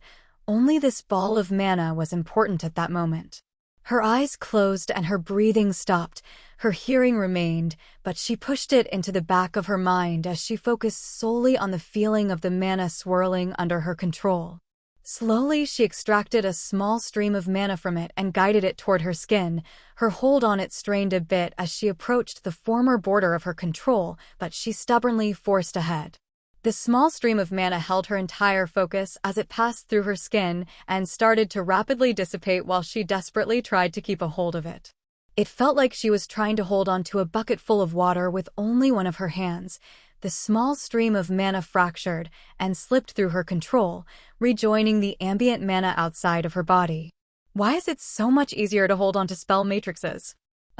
Whatever. Another entry into the endless list of Callie's unanswered questions. She banished her annoyance to the back of her mind. There was a task at hand and her focus was straying. Her goal was to sense the mana more precisely in her expanded mana sense.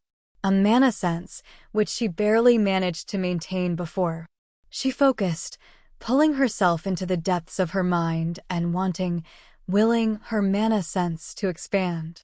She pushed her mind outwards and slowly, it did. The body was the sanctum of a mage.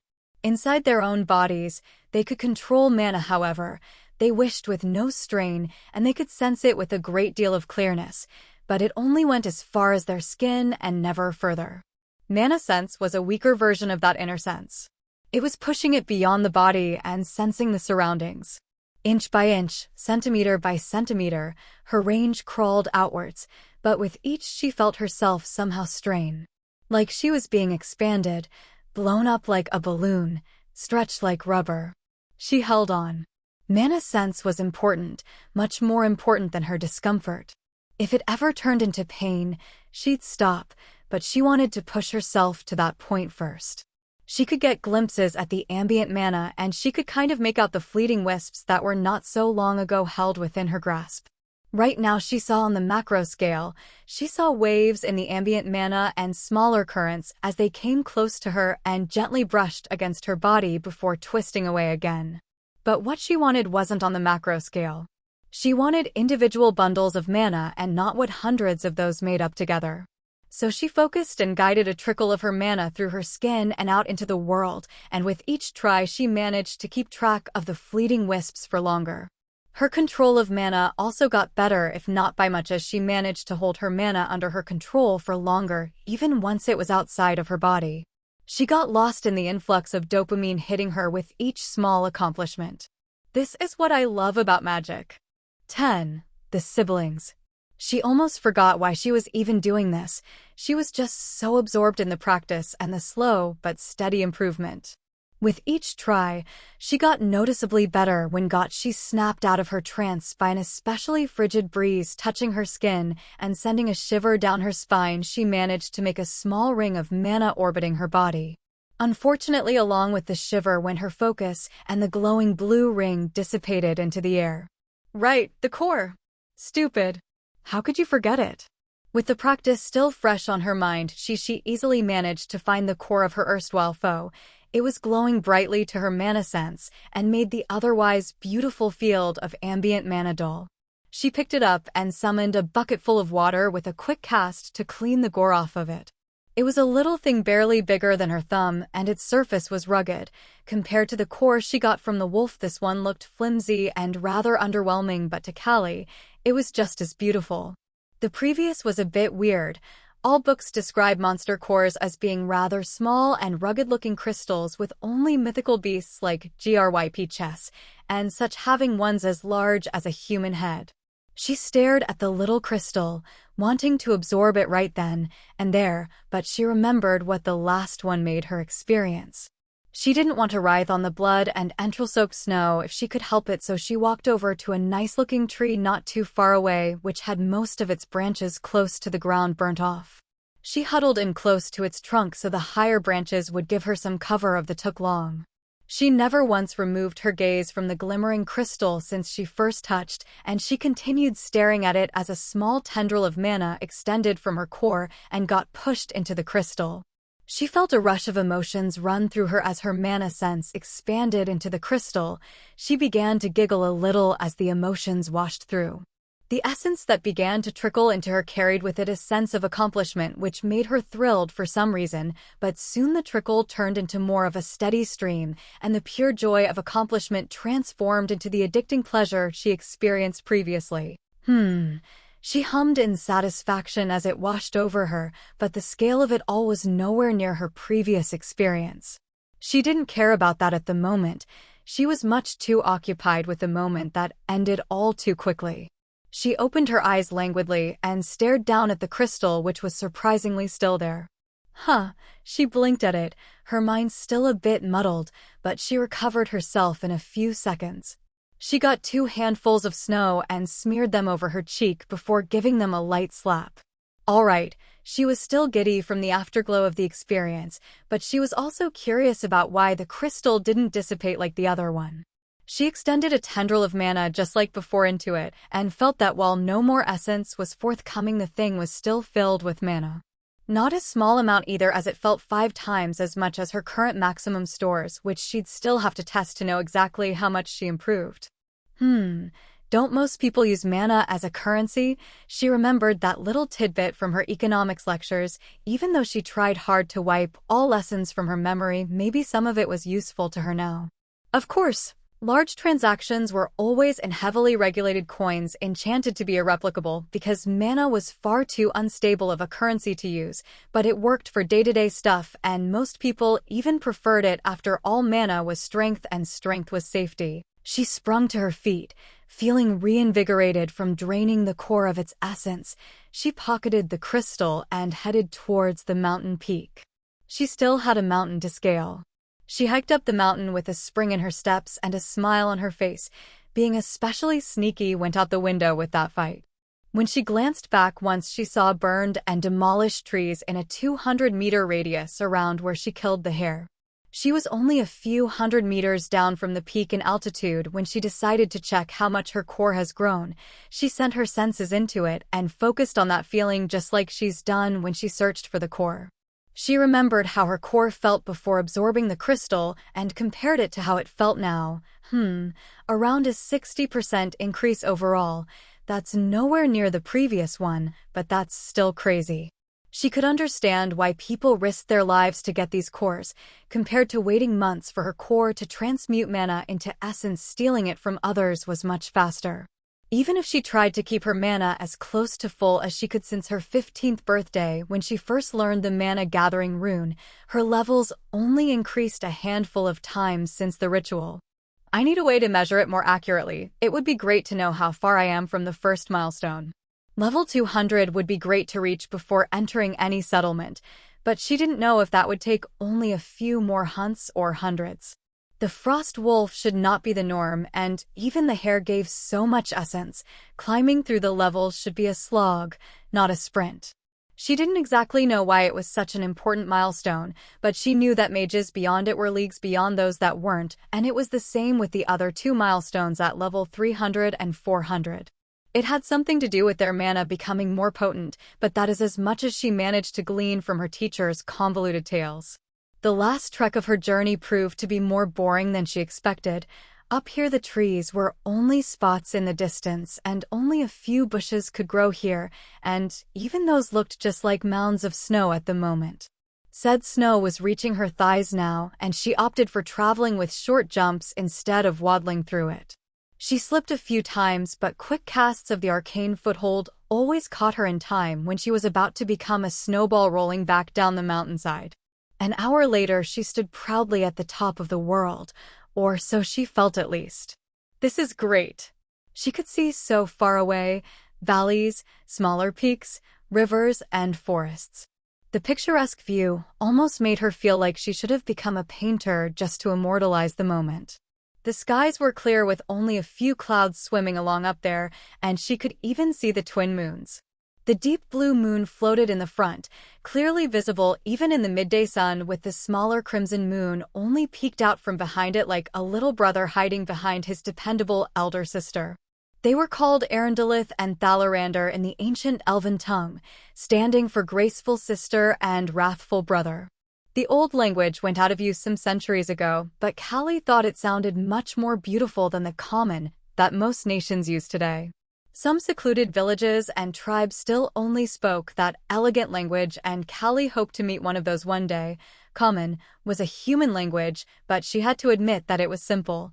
Even the dumbest farmer could learn to speak it with a bit of effort in a month or so, if only to sell his wares and not much else.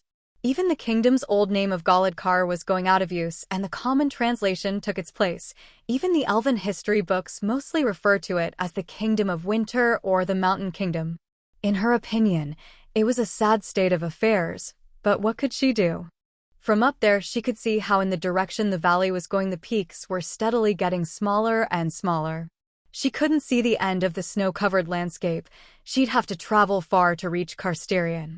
She held herself back from shouting to check out the famous echo of the mountains. She'd have to get back into hiking soon, but for the moment she let herself be captivated by the scenery. She glanced behind her. The peaks grew taller and taller. That was They stood strong and unyielding. The high mountains were as frigid and ruthless as those inhabiting them, and when those same people made use of said nature, nobody could contest them. The history of the kingdom was littered with hundreds of failed invasion attempts, but the humans never learned. If the spring elves from the primordial forests combined with the autumn elves of the plains failed to take the peaks from her ancestors during the ancient wars, how could the humans do it? Smaller raids were a constant according to her knowledge, and every half a century the Black Army of the Emperor would march into the mountains only to return with a fraction of its size a year later. The winter always prevailed. Somewhere far behind all these sky-reaching mountains stood two peaks that eclipsed all others, and between them stood the castle she had given up on ever seeing again. She wasn't the epitome of patriotism, just like her running away from her preordained role showed, but she still loved the country and her kin. Her forlorn gaze recorded the majestic landscape of her homeland. She sat there on the peak until night arrived, and the white snow gained a blue tint in the moonlight. She stood up with a sigh and turned towards her destination. The slopes in that way were more gentle and not as unforgiving and lifeless as the large mountains behind her. I wish I could fly or even glide. It'd make traveling so much easier and fun. She huffed a bit, but she resolutely began her long hike, keeping the direction in her mind so she wouldn't get lost even in the high snow while the trees obstructed her view of the horizon. She stayed alert throughout her travel. She concealed her tracks and sometimes even backtracked to make it harder to follow her should anyone try to. When she found rivers, she traveled alongside them on the frozen ground. Most animals were no the wiser to her passing, and the few that noticed her trusted their instincts enough to stay away from her. She hunted once a week just before she'd sleep for 8 hours before going back to traveling. Her clothes kept her clean and repaired any damages, and any accidents she had could be fixed with her healing bracelet. She went on for weeks, and despite never once sensing pursuers, she stayed alert and ready to hide at a moment's notice. At first, it was taxing and she was collapsing by the time her weekly sleeping time arrived, but it became natural by the end. The snowstorms grew fewer in number and gentler as she went on. The thigh-high snow blanket covering the mountains slowly grew thinner, and the forests once again started to grow denser. Along the gentle slopes of these mountains, whose top was the only place still covered in snow, the many plants thrived unlike up on the frigid mountains. The hardy spruce, fir and pine were starting to get mixed with trees favoring the more temperate environment. The temperature, the plants, the greenery, shrubs, bushes, and grass were all new sights to Callie, and she felt her progress stall, but she couldn't feel it bother her. She's been diligently hiking and traveling, alert and ready all the time for more than 2 months. She didn't know the mountain range was this large, but she knew she was getting closer to her first destination. The winter elves' domain ended where the snow no longer fell, and with it already only gracing the mountaintops, she knew she was close. Along the way, she only managed to hunt 2 other magical beasts, but she realized her luck must have been something else when she stumbled upon her first 2, as these barely increased her mana capacity by 10% each. From here on out, she'd have a much easier time concealing her tracks, and if any would-be pursuers aren't already close on her trail, the constant snowstorms in the mountains would cover whatever she left behind before long. Lyriel looked up as she heard the doors to her room slam into the wall, the thud resounding throughout her room like a thunderous echo. There, in the doorway, stood her brother, the usually composed crown prince, seething and heaving like a beast. "How did it go?" she asked. "What did he say?" He took a deep breath and walked towards her, crumbling down onto the couch right next to her. "The usual," he said distastefully. "I'll handle it. Keep to your duties," he quoted, mimicking the Winter King's dry voice. He grabbed at his lock of silvery hair like he was going to rip it out from the frustration. "But she isn't here, is she?" "She would be if he could handle it, and yet she isn't." Lyriel pulled her brother into a side hug, waiting for him to calm down a bit. "She'll be safe. You know how resourceful she is. And you know how naive she is." Archwylaner glared at her. "Not to say how little she knows about the world. For all we know, she will head into the damned Corvus Empire and ask for help from them to annul her engagement." Lyriel flinched at the accusing tone. She knew her brother resented her choosing their father's side in almost every argument. That can't be, she said listlessly. How could father have not found her yet? You spent so much time with her, and yet you know our sister less than I do, asked Archwylanner, more amused than anything. What do you mean? She frowned at him. You know she had that obnoxious old Eldar as her tutor for the last 5 years, right? The prince's lips curved upwards. Yes. She didn't know what he was saying, but she didn't like that smirk. You ever wondered who he was? He asked, turning to look up at the ceiling. I didn't. I thought father just hired random people until one managed to stay with our little hellcat for more than a month. Get to it already, she said, glaring at her brother. Well, he sighed dramatically.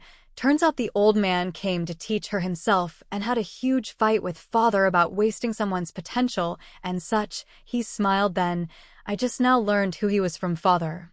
He was agitated enough to curse him out with me being present.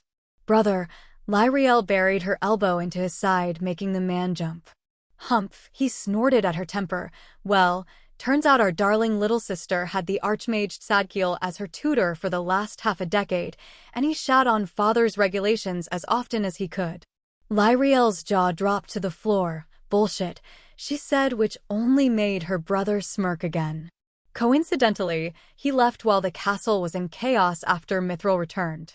Archmage Sadkiel, one of the oldest living elves in the world and the second highest level one after the ruling Winter Kings, but unlike them he didn't cheat. He achieved his power through many millennia of study and combat and not a ritual. He was born back when the High Elves still ruled Iosyra and lived through all the cataclysmic wars that followed. He didn't. Lyriel's eyes widened as she realized where this was going. He wouldn't. She nearly shouted, right? If father is right, he most certainly would, Archwylanner said calmly. He is the foremost master of divination on the planet. If not he, then who could hide her from the sight of the royal divination mages? The princess grit her teeth. Did that old fool know how much trouble he was causing? Why are you so calm? She glared at the now thoughtful prince. He brought his fingers to his chin. Why indeed?